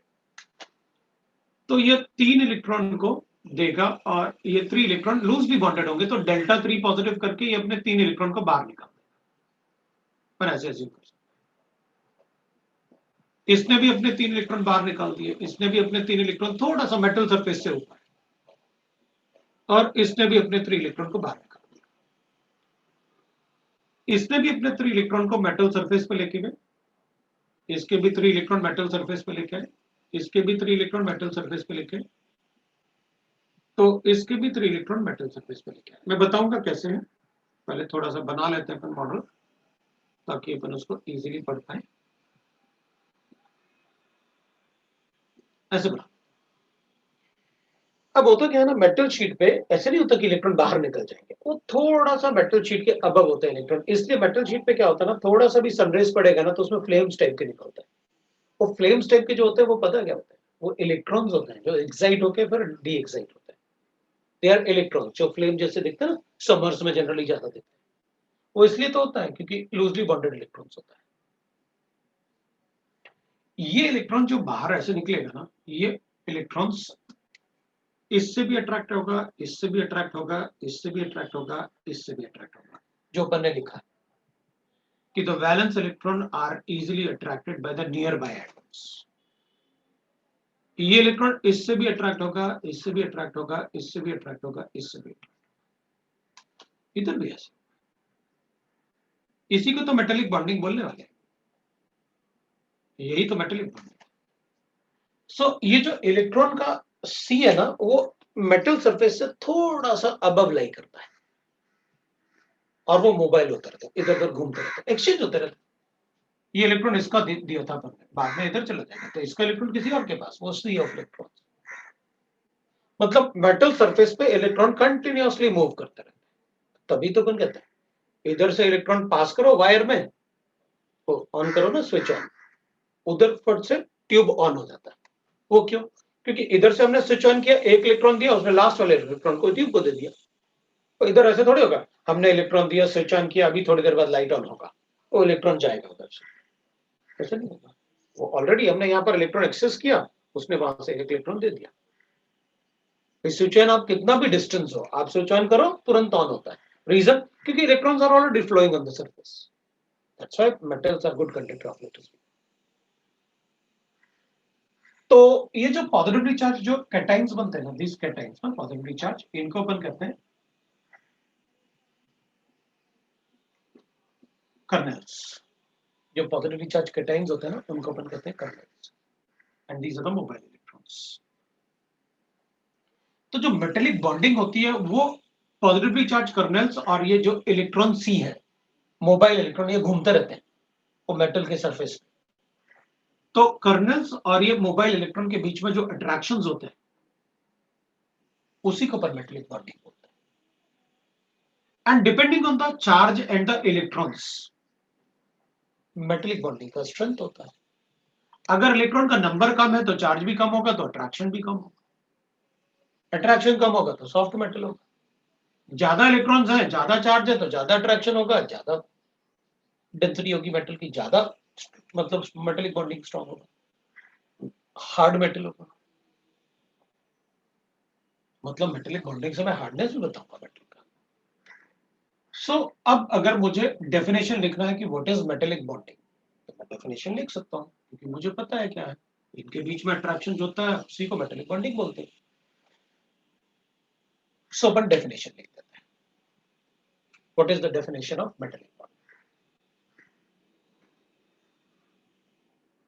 The mutual attraction, the mutual attraction between the positively charged kernels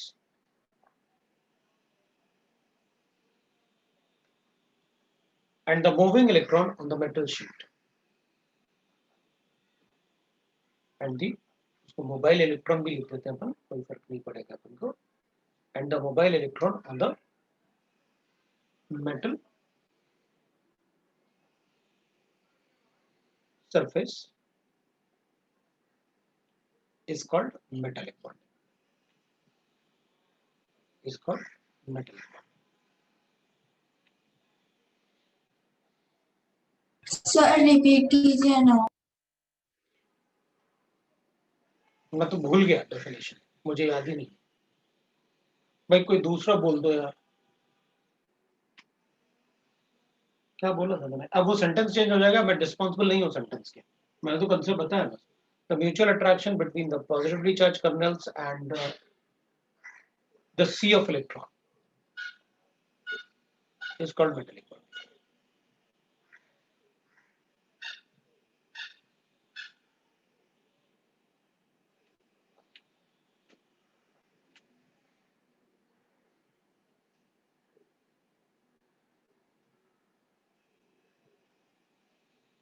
Is called metallic bond.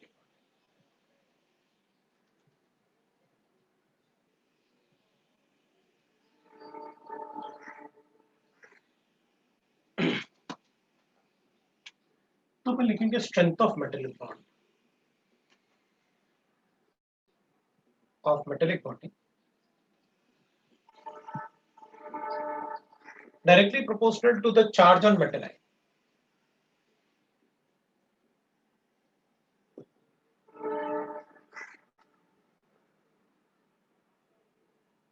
Directly proportional to valence electrons.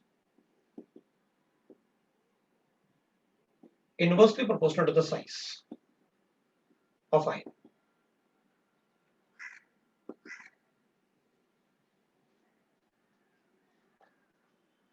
जितना ज्यादा valence electron होगा उतना ज्यादा charge आ सकता है। मतलब magnesium में metallic bonding strong होगा सोडियम से, और एल्यूमिनियम में ज्यादा स्ट्रांग होगा मैग्नीशियम से। तो फिर सोडियम और पोटेशियम में कैसे कंपेयर करेंगे? तो कहेंगे भाई चार्ज तो सेम है, साइज से कंपेयर कर लो, जिसका साइज छोटा होगा उसकी मेटेलिक बॉन्डिंग स्ट्रांग होगी।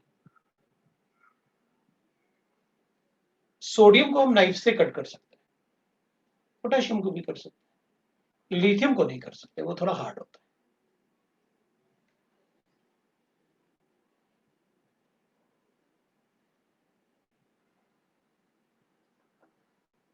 ठीक है,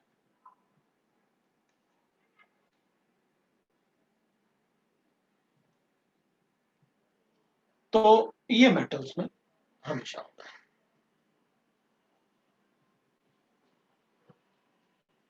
फिर अपन लिख सकते हैं ऐसे कि भाई एग्जांपल ले लेते हैं, जैसे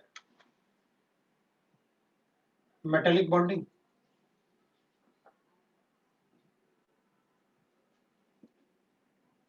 सोडियम का लेस होगा मैग्नीशियम से, लेस होगा एल्यूमिनियम से, वैलेंस इलेक्ट्रॉन की वजह से।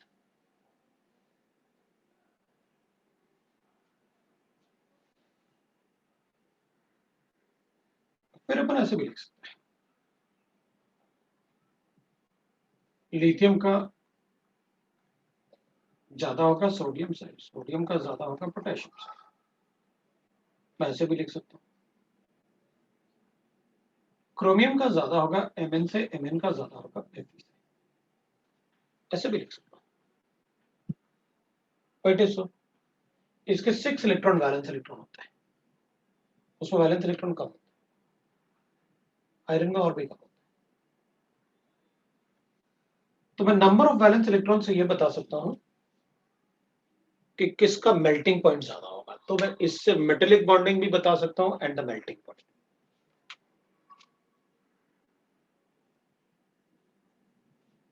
ऑब्वियसली बात है, जिसकी मेटेलिक बॉन्डिंग ज्यादा होगी उसकी मेल्टिंग पॉइंट ज्यादा होगा।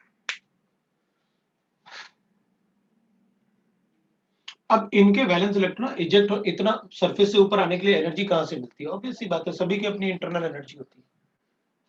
ऐसे थोड़ी होता है कि तुम 3 दिन खाना नहीं खाओगे तो मर जाओगे। भाई तुम्हारी इंटरनल एनर्जी तो होगी ना, कुछ ना कुछ वो यूज होगी। सभी के पास इंटरनल एनर्जी होती है, बिकॉज किसी की भी एनर्जी जीरो सिर्फ एब्सोल्यूट जीरो पे हो सकता है बस, वरना सभी के पास एक एनर्जी होता है जिसको अपन कहते हैं इंटरनल एनर्जी।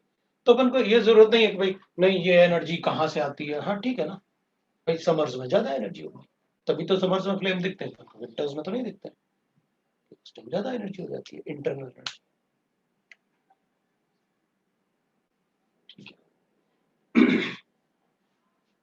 तो वहां पर एनर्जी होगी। दूसरा मॉडल अपन कहते हैं band model, model of metallic bond.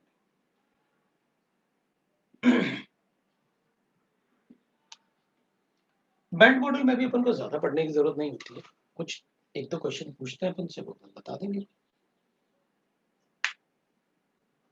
वो क्या कहते हैं बैंड मॉडल में कि मैं metallic bonding can be explain by conduction of substance, it can be explained by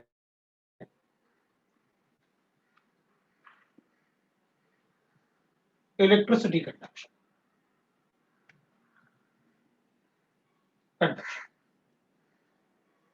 अब ना मेटल्स की प्रॉपर्टीज मुझे बताने की जरूरत नहीं है, वो सारी प्रॉपर्टीज मेलेबिलिटी, डक्टिलिटी, वो सब आपको पता है, वो कोई पूछने वाला भी नहीं है। Why the metal shines, obviously बात है, इसी वजह से तो शाइन करते हैं, मोबाइल इलेक्ट्रॉन की वजह से। और जब अपन क्या करते हैं उसको, मतलब जब ज्यादा नया कोई बर्तन लेके आए, बड़ा चमक रहा होता है, थोड़े दिन में अपन उसको घिस घिस के उसके इलेक्ट्रॉन साफ कर देते हैं। तो वो ट्रांजिशन जो होता है ना, electronic transition on the surface, वो कम हो जाता है, तो उसकी चमक भी कम हो जाती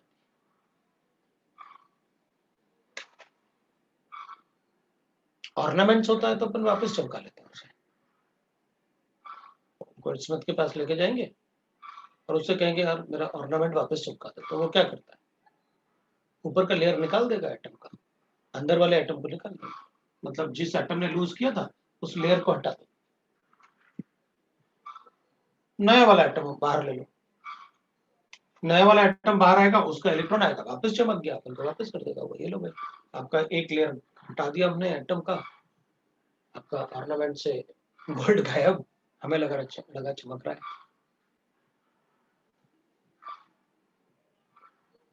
ठीक है, कंडक्शन में अपन को एक बात पता है, metals are good conductor of electricity. तो वो कहता है कि भाई अगर वैलेंस मेटल्स में वैलेंस इलेक्ट्रॉन्स होते हैं, तो वो कहता है कि भाई आप तो एक बात देख लो सीधा सीधा, जो इलेक्ट्रिसिटी कंडक्ट करे वो मेटल है, जो ना करे वो नॉन मेटल है, मतलब वो मेटल नहीं है, ऐसे ही बोल सकते हैं। तो बैंड मॉडल का मतलब होता है कि भाई आप ना इलेक्ट्रिसिटी कंडक्शन देख लो, तो अपन को पता है भाई कंडक्टर्स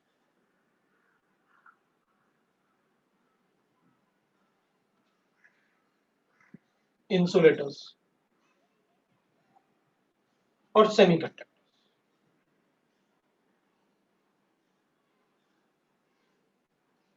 तीन टाइप से अपन पढ़ते हैं।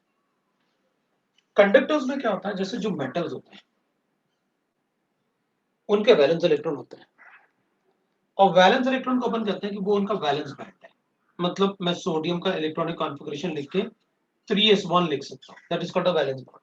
अगर सोडियम ले रहे हो आप तो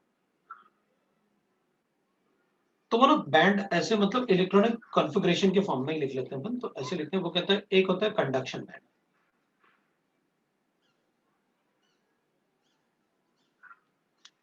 कंडक्शन बैंड, और एक होता है वैलेंस बैंड। तो एक होता है कंडक्शन बैंड, एक होता है वैलेंस बैंड। अगर कंडक्शन बैंड और वैलेंस बैंड एक दूसरे से मर्ज कर जाए, मतलब इलेक्ट्रॉन इजीली एक एटम से दूसरे एटम में चला जाएगा, ये वैलेंस बैंड है।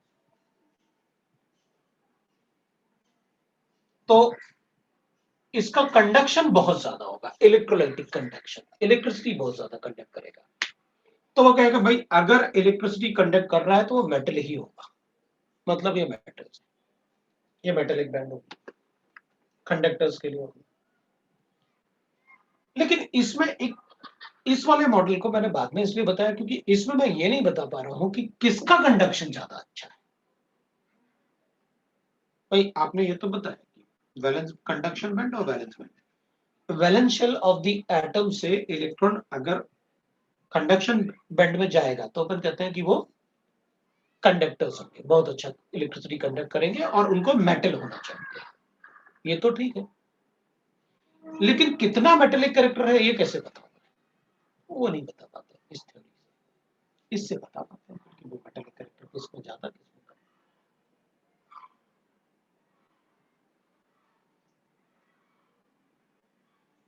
ठीक है। इंसुलेटर्स में क्या होगा, ये कंडक्शन बैंड है, तो ऐसा नहीं है कि ये छोटा बनाया या बड़ा बनाया, उसमें हमें कोई फर्क नहीं पड़ता। आप इसको और बड़ा बना लो, इसको बहुत बड़ा बना दो, कोई फर्क नहीं पड़ता। हमें बस ये पता है कि कंडक्शन बैंड और वैलेंस बैंड में गैप बहुत ज्यादा होता है।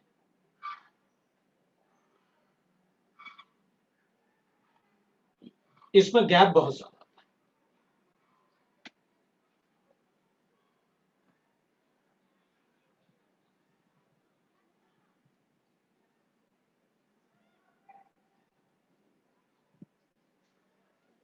कंडक्शन बैंड का मतलब हो गया कि भाई वो मोबाइल इलेक्ट्रॉन जो है ना, वो मोबाइल इलेक्ट्रॉन इसमें होने चाहिए, मतलब इसके इलेक्ट्रॉन्स इजीली इसमें आ जाने चाहिए मेटल के। 3s1 है तो इजीली इसमें एक दूसरे से मर्ज ही होना चाहिए, जैसे इसमें है।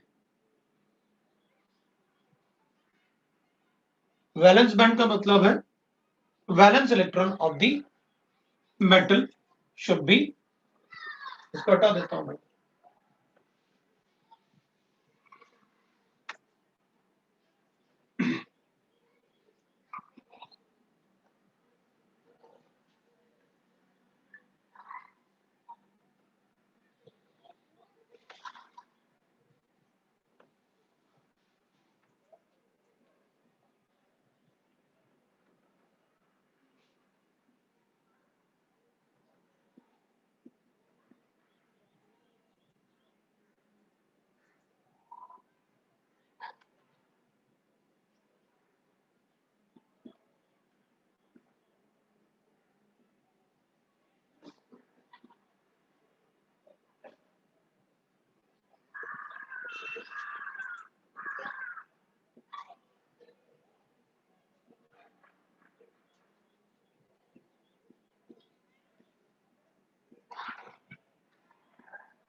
तो अपन से कहा गया कि वैलेंस बॉन्ड होता है वो जो वैलेंस इलेक्ट्रॉन होता है। जैसे मैंने एग्जाम्पल सोडियम,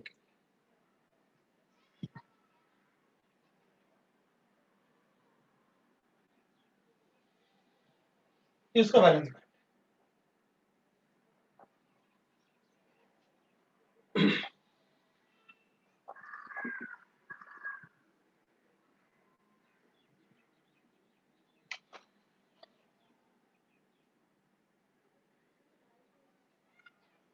ये इसका कंडक्शन। सोडियम में इलेक्ट्रॉन स्ट्रांगली अट्रैक्टेड तब तक रहेगा जब तक वो 3s1 में है। अगर उससे बाहर गया तो इलेक्ट्रॉन सी मॉडल बन जाएगा।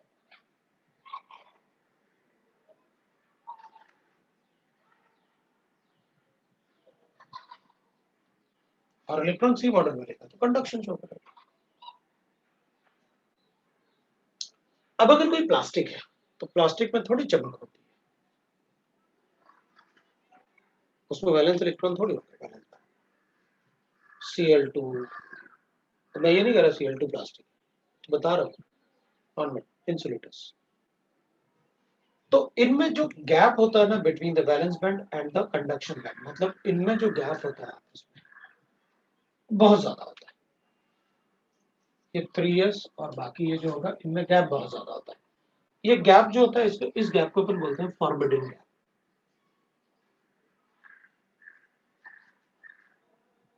इसको नाम देते हैं, मतलब इसको नाम दे देते हैं भाई फॉरबिडन गैप। तो इंसुलेटर्स में फॉरबिडन गैप बहुत ज्यादा होता है, तो इंसुलेटर्स के इलेक्ट्रॉन इजीली, जब तक कोई इलेक्ट्रॉन कंडक्शन बैंड में नहीं आएगा वो सी मॉडल नहीं बना सकता। सी मॉडल नहीं बनेगा तो obvious सी बात है इलेक्ट्रिसिटी कंडक्ट नहीं कर पाएगा। अगर सेमीकंडक्टर्स होते हैं तो यहां तो अपन को पता है प्लास्टिक, रबर, ये सब इसका एग्जांपल होगा।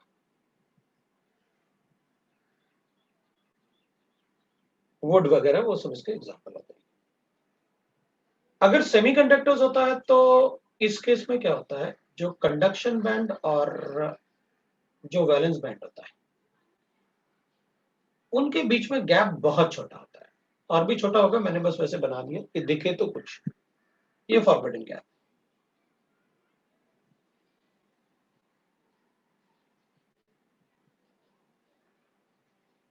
फॉरबिडन गैप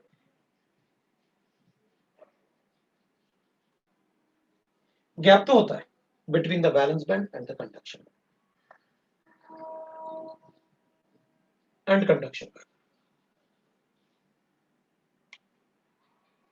जैसे अपन कहते हैं ग्रेफाइट। ग्रेफाइट में क्या होता है, इलेक्ट्रॉन्स तो है, थोड़ा शायद वहां चला जाए, इसलिए ग्रेफाइट इलेक्ट्रिसिटी कंडक्ट करता है। लेकिन अगर टेम्परेचर बढ़ाया जाए तो फिर इलेक्ट्रॉन यहां से यहां चले जाएंगे, तो कंडक्टिविटी बढ़ेगी। इसलिए अपन कहते हैं सेमीकंडक्टर्स की कंडक्टिविटी हायर टेम्परेचर पे ज्यादा होती है। सेमीकंडक्टर्स में टेम्परेचर बढ़ाओगे तो कंडक्टिविटी बढ़ेगी। रीजन, क्योंकि वो इलेक्ट्रॉन जो वैलेंस बैंड में है, जो कंडक्शन बैंड में मुश्किल से जा रहे हैं, वो जल्दी जाना शुरू हो जाएंगे। तो टेम्परेचर बढ़ाओगे तो ये इलेक्ट्रॉन इधर आ जाएगा इजीली, और इलेक्ट्रॉन उधर आ जाएगा तो कंडक्टेंस ज्यादा होगा। So conduction of electricity increases for semiconductors, जैसे ग्रेफाइट है, जर्मेनियम है।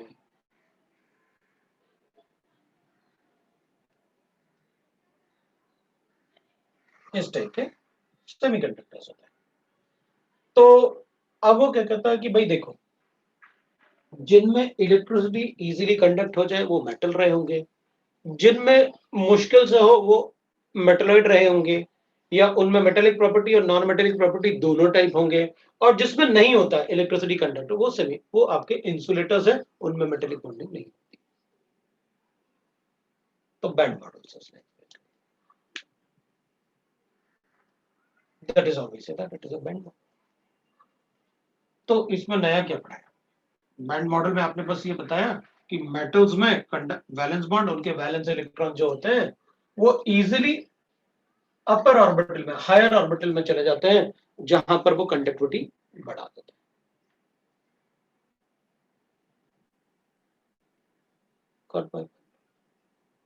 So for semiconductor we can write that, भाई यहाँ पर ये सेमीकंडक्टर आप एग्जांपल लिख लो, और इनमें आप बता सकते हो सेमीकंडक्टर्स में अगर इलेक्ट्रिसिटी बढ़ाओगे, अगर इधर कंडक्शन में सेमीकंडक्टर में टेम्परेचर बढ़ाओगे तो their conductivity increases with increase in their conductance increases with increase in temperature. Temperature तो बता सकते हैं। इसमें टेम्परेचर बढ़ाने से भी कंडक्टिविटी नहीं आएगी।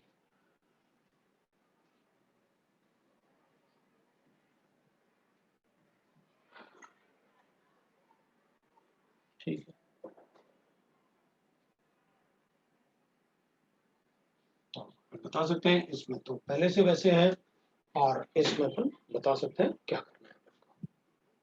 तो ये बैंड मॉडल। अब अपन कहेंगे कि भाई conductivity increases the temperature for conductors. No, अगर मेटालिक कंडक्टर्स है तो फॉर मेटालिक कंडक्टर्स, अगर कोई पहले से मेटालिक कंडक्टर्स है तो for metallic conductor the conductance decreases with increase in temperature, in temperature. वो इसलिए कि भाई मेटालिक कंडक्टर का मतलब हो गया कि मेटल रॉड होना चाहिए, जैसे अभी अपन ने बनाया था सी मॉडल ऐसा। अगर इसमें टेम्परेचर बढ़ाओगे तो अंदर वाले इलेक्ट्रॉन भी बाहर जाना शुरू हो जाएंगे, और अगर इस पे इलेक्ट्रॉन का क्राउड बढ़ा, और इलेक्ट्रॉन का अगर क्राउडिंग होगा टेम्परेचर बढ़ाने से ज्यादा, आपने इतना टेम्परेचर बढ़ा दिया कि उसमें ज्यादा इलेक्ट्रॉन्स आ गए सरफेस पे, तो फिर इलेक्ट्रॉन का मूवमेंट कोलाइजन की वजह से कम हो जाएगा, क्योंकि पहले से वहां इलेक्ट्रॉन थे ना। और अगर वो आपस में कोलाइड करेंगे तो फिर वो मूव नहीं कर पाएंगे इजीली, तो फिर उनकी कंडक्टिविटी कम हो जाएगी। मेटालिक कंडक्टर में टेम्परेचर बढ़ाओगे तो कंडक्टेंस कम हो जाएगा, क्योंकि number of electron on the metal surface increases, so due to the collision conductance decreases. But in semiconductor जहां बहुत कम इलेक्ट्रॉन थे, बहुत कम कंडक्टेंस शो कर रहा था, अगर आप टेम्परेचर बढ़ाओगे तो नंबर ऑफ इलेक्ट्रॉन बढ़ेंगे, और नंबर ऑफ इलेक्ट्रॉन बढ़ेंगे तो कंडक्टेंस बढ़ेगा। That is how we can write. So this is about the band model. इससे आपके सारे क्वेश्चन सॉल्व हो जाएंगे। आप सॉल्व करो, देख लेना, तो हो जाएगा आपका सारा क्वेश्चन। ये आपका मेटालिक बॉन्डिंग था, ठीक है ना। तो अपन मेटालिक बॉन्डिंग को जो मतलब बचा हुआ था अपना, वो अपन ने खत्म कर दिया। ये आप लिख सकते हैं। इससे अपने सारे क्वेश्चन सॉल्व हो जाएंगे जो आपने पढ़ा। तो वैसे तो बाकी प्रॉपर्टीज, मेलेबिलिटी, डक्टिलिटी उस टाइप से नहीं बताया था ना, बाकी तो आपको पता ही है। तो ये आपका खत्म हो गया। अब आप बताओ, कोई डाउट है तो मैं उसको अपना कौन सा बचा हुआ था, केमिकल बॉन्डिंग 5 का एक्सरसाइज 3 कर रहे थे, तो उसी को कंटिन्यू कर लेते हैं। अपने पास थोड़ा टाइम है, उसमें डिस्कस कर सकते हैं। तो बॉन्डिंग 5 का अगर एक्सरसाइज 3 है तो उसको पूछ लो आप, मैं ले आता हूं।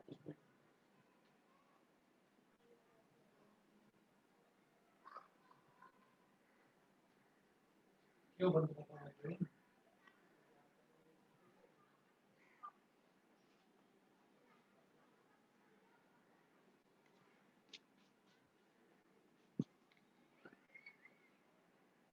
बॉइलिंग पॉइंट का क्या करना है? बॉइलिंग पॉइंट मतलब भाई ठीक है, किसी को बॉयल करना है तो 1 एटमॉस्फेयर पर जो टेम्परेचर चाहिए, बॉइलिंग पॉइंट का मतलब होता है। कोई मतलब अपने कोई डाउट्स होंगे तो मैं देख लेंगे। Organic chemistry not possible. Organic chemistry तो नहीं शुरू करेंगे अभी, पॉसिबल ही नहीं ना ऑर्गेनिक केमिस्ट्री अभी तो शुरू करना। तो अपने डाउट्स अगर कुछ हैं बॉन्डिंग 5 के, तो ये बॉन्डिंग 5 के एक्सरसाइज 3 बचा हुआ था अपना, तो अब एक्सरसाइज 3 से पूछ लो। बॉइलिंग पॉइंट मैं बता देता हूँ।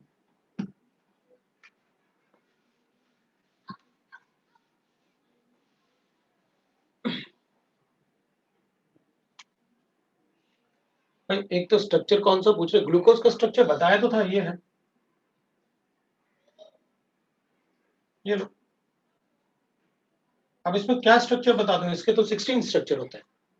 ग्लूकोज वाला देख लो बस, ये ग्लूकोज का स्ट्रक्चर है। तुमको कहे का स्ट्रक्चर चाहिए, मुझे क्या पता। ग्लूकोज का स्ट्रक्चर ये है, वो आप देख, ये लो भाई, ये स्ट्रक्चर है, ये ग्लूकोज। अब मुझे भी नहीं पता क्यों चाहिए इसको ये स्ट्रक्चर। बॉइलिंग पॉइंट का मतलब होता है, उसे बॉइलिंग पॉइंट में बताता गैसियस स्टेट में, लेकिन तुम पूछ रहे तो बता देता। मुझे नहीं पता, मतलब सपोज करते हैं आपने मुझे एक लिक्विड दे दिया, अब बोला इसको बॉइलिंग पॉइंट कैलकुलेट करके बताओ कितना, ठीक है। तो मैं क्या करूंगा, उस लिक्विड को गर्म करूंगा, ऐसे कंटेनर ऐसे बना देता हूँ, इसको ढक देता हूँ, ये लिक्विड लेके, ठीक है। पहले बाहर का प्रेशर चेक कर लूंगा कितना है, एटमॉस्फेरिक प्रेशर। तो मुझे पता चला आज एटमॉस्फेयर में जो प्रेशर है ना वो 1 एटमॉस्फेयर, तो ठीक है, इसको गर्म करता हूँ या मशीन लगा लूंगा, वो मशीन जो मुझे ये बताएगी कि इसका प्रेशर कितना है, यहाँ पर रीडिंग है उसमें। तो मैं क्या करूंगा, इसको गर्म करूंगा, हीट करूंगा। कब तक हीट करूंगा, जब तक कि यहां पर जो वेपर्स है ना, इनका प्रेशर बनेगा, वेपर प्रेशर 1 एटमॉस्फेयर हो जाए। जैसे इस, क्योंकि यहां पर वेपराइजेशन होगा, कंडेंसेशन भी होगा, तो यहां पर वेपर्स जनरेट होंगे, तो जैसे इन वेपर्स का प्रेशर 1 एटमॉस्फेयर हो जाएगा, वो इसका बॉइलिंग पॉइंट होगा।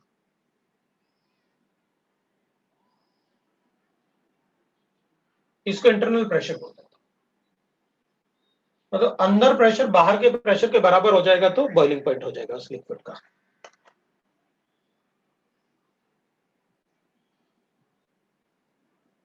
ये प्रेशर एक्सटर्नल बोल दिया मैं एटमॉस्फेयर भी लिख सकता हूं,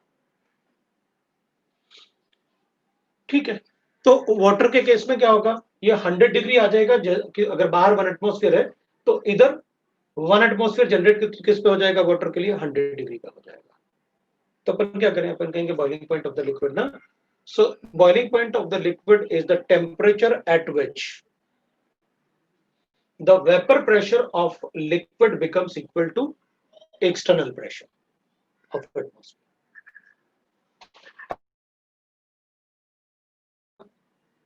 प्रेशर वहां कम होता है, तो फिर ये जैसे ही 0.9 होगा वाटर बॉईल करना शुरू कर देगा, तो खाना अच्छे से नहीं पकेगा। वो क्यों, क्योंकि इतना प्रेशर तो 100 डिग्री से पहले ही आ जाएगा, तो 1 एटमॉस्फेयर तो 100 डिग्री पे आता है। अगर 100 से पहले ही आ जाएगा, कम टेम्परेचर पे आएगा, तो जो खाना पकाओगे आप वो कम टेम्परेचर पे पकेगा। इसलिए अपन बोलते ना कि पहाड़ों पे मतलब खाना बॉइलिंग पॉइंट ऑफ वाटर कम होता है तो खाना अच्छा नहीं पकेगा। रीजन क्या होता है, क्योंकि बाहर एटमॉस्फेयर कम होने की वजह से अंदर एटमॉस्फेयर का मतलब जो वेपर प्रेशर है वो कम आएगा और वो लोअर टेम्परेचर पे आ जाएगा, तो फिर बॉइलिंग पॉइंट कम हो जाएगा अगर बाहर प्रेशर कम होता है। तो कभी कभी अपन चेंज भी कर लेते हैं बॉइलिंग पॉइंट लिक्विड्स के, कैसे, बाहर प्रेशर कम कर दो तो अंदर प्रेशर,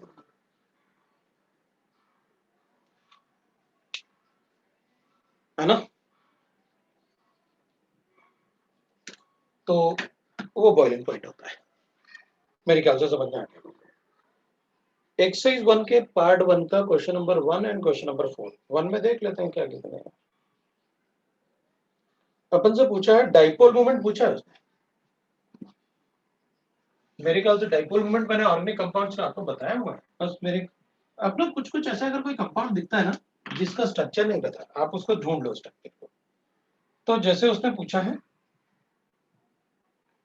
इंक्रीजिंग डाइपोल मोमेंट, अपन को बताना है arrange the following in increasing dipole moment of Meta dichlorobenzene, ortho dichlorobenzene और पैरा डाइक्लोरोबेंजीन, और एक उसने पूछा टाउलिन। टाउलिन इज 10। अब अपन को वर्ड अगर कोई नया वर्ड आता है तो आप उससे चेक करो ना, ये 1 है, ये 2 है, ये 3 है, ये 4 है। इन तीनों में तो अपन को पता है क्या होगा, इसमें अपन को ये पता है कि ये sp2 है, ये sp3 है, मतलब डाइपोल मोमेंट तो होगा इलेक्ट्रोपॉजिटिव से इलेक्ट्रोनेगेटिव की तरफ, जिसमें percentage of s character carbon में ज्यादा होगा तो वो इलेक्ट्रोनेगेटिव ज्यादा होगा, डाइपोल मोमेंट तो है। इसका 0 होता है, इसका 1 Cl के बराबर होगा, इसमें सबसे ज्यादा है, मतलब 3 2 मुझे अच्छे से पता है और 4 लास्ट में आएगा ये भी मुझे पता है। ये डाइपोल मोमेंट नहीं पता क्योंकि आपने बताया नहीं, और एग्जैक्ट वैल्यू में कितने लोग की याद रखूंगा, लेकिन इनमें कंपैरिजन मुझे पता है। ये जरूर है कि 4 लास्ट में आना चाहिए, तो ऐसा ऑप्शन ढूंढते हैं जिसमें 4 लास्ट में आए, और 2 और 3 में अपन को कंपैरिजन पता है, जिसमें 2 और 3 का कंपैरिजन अपन को देना, जिसमें 3 ज्यादा और 2 उसके बाद के, और ये 0 अपन को पता है। तो ऐसा ऑप्शन ढूंढ के अपन बता सकते हैं, इसलिए उन्होंने इसको डाल दिया कि आप इन तीनों को एग्जैक्ट कैलकुलेट करो और इतना स्मार्टनेस दिखाओ कि इनके बेसिस पे इसको उसमें अरेंज कर लो, दैट इज स्मार्टनेस। तो अपन बता देंगे, हो गया, option B is there. Question number 4 है the dipole moment are, the molecule that will have the dipole moment are, जिसमें डाइपोल मोमेंट होगा। ये तो ऑर्गेनिक कंपाउंड है जिसमें आईयूपैक नेम पता होना चाहिए, तो इनके आईयूपैक नेम के हिसाब से स्ट्रक्चर बता देता हूं मैं, बाकी आप अपने आप कैलकुलेट कर सकते हो, मुझे फर्क नहीं पड़ेगा। 2 डाइमेथाइल प्रोपेन ये हो गया, ये ए है। अब ये मॉलिक्यूल तो सिमेट्रिक है ना, सिमेट्रिक है तो डाइपोल मोमेंट 0 ही लिखूंगा। ट्रांस टू पेंटेन, ठीक है भाई, ट्रांस टू पेंटेन लिखोगे आप तो मैं इसको पेंटेन ऐसे लिख दूंगा, पेंटेन का मतलब ये हो जाएगा 2 पेंटेन। अब ये मॉलिक्यूल तो सिमेट्रिक नहीं है ना, डबल बॉन्ड जिधर है उधर 2 कार्बन लिखे हुए हैं, इधर 1 ही कार्बन है, ये तो पक्का है कि इसमें डाइपोल मोमेंट होगा, चाहे कुछ भी कर लो आप, क्योंकि वो सिमेट्रिक नहीं है। जो सिमेट्रिक नहीं है उसमें डाइपोल मोमेंट तो पक्का बताना है मुझे। थर्ड वाला सिस हेक्सीन, ठीक है, हमें क्या फर्क पड़ता है, मुझे तो 3 हेक्सीन लिखना था। ये मॉलिक्यूल सिमेट्रिक है, CH3 CH2 CH CH CH2 CH3, ये सिमेट्रिक है, आप जो मर्जी चाहे कर लो, इसमें मैं कहीं ना कहीं से तो बता ही सकता हूं कि डाइपोल मोमेंट होगा, और वो भी सिस और ट्रांस मैंने आपको बताया है, सिस और सिमेट्रिक। अगर सिस होता तो मैं कहता इसमें सिस है और सिमेट्रिक है तो इसका डाइपोल मोमेंट, क्योंकि ट्रांस होता है तो 0 हो जाता है, लेकिन ट्रांस में 0 तब होता है जब वो सिमेट्रिक हो, सिस में तो हो गई, तो इसमें तो डाइपोल मोमेंट होगा। थर्ड वाला, अब ब्यूटेन लिखा है टेट्रामेथाइल ब्यूटेन, तो अब इसमें ना ऐसे लिखा हुआ है टेट्रामेथाइल ब्यूटेन। अपन कहेंगे ये मॉलिक्यूल ना सभी तरह से, वो ना ऐसे लिख देता हूँ ना, H3 ऐसे है, वो जल्दी वैसे लिखता हूँ, तो अपन कहेंगे अच्छा ठीक है, ये तो सिमेट्रिक दिख रहा है अपन, तो सिमेट्रिक है तो डाइपोल मोमेंट 0 होगा उसका, तो ये सिस लिखा इसलिए 0 नहीं बताऊंगा, ये तो सिमेट्रिक है ही नहीं, तो आंसर हो जाएंगे इनका डाइपोल मोमेंट होंगे, क्योंकि सिस वाले का भी होगा और ये सिमेट्रिक नहीं है। इतना तो अपन को पता ही रहेगा कि जो सिमेट्रिक है उसमें डाइपोल मोमेंट नहीं हो सकता, तो 1 और 4 हो गया। अब बताओ,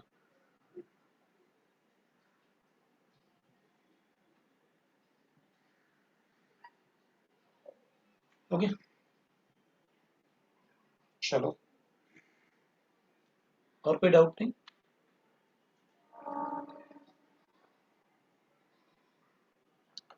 तो आप ORM 4 भी कंप्लीट कर सकते हो। एक्सरसाइज 1 और एक्सरसाइज 3 अपन पहले डिस्कस करेंगे, तो नेक्स्ट क्लास में अपन डिस्कस कर लेंगे इसके डाउट्स 4 और 5। उसके बाद अपन नया चैप्टर शुरू करेंगे, गैसियस स्टेट, है ना, तो गैसियस स्टेट शुरू करेंगे अपन, ideal gases and real gases. नहीं, एक्सरसाइज 2 में कभी भी बता दूंगा आपको कब डिस्कस करेंगे, ऐसे नहीं कि सिलेबस कंप्लीट होने के बाद, कभी भी बता सकते। So that is all. चलो भाई, नेक्स्ट टाइम अपन डिस्कस करेंगे।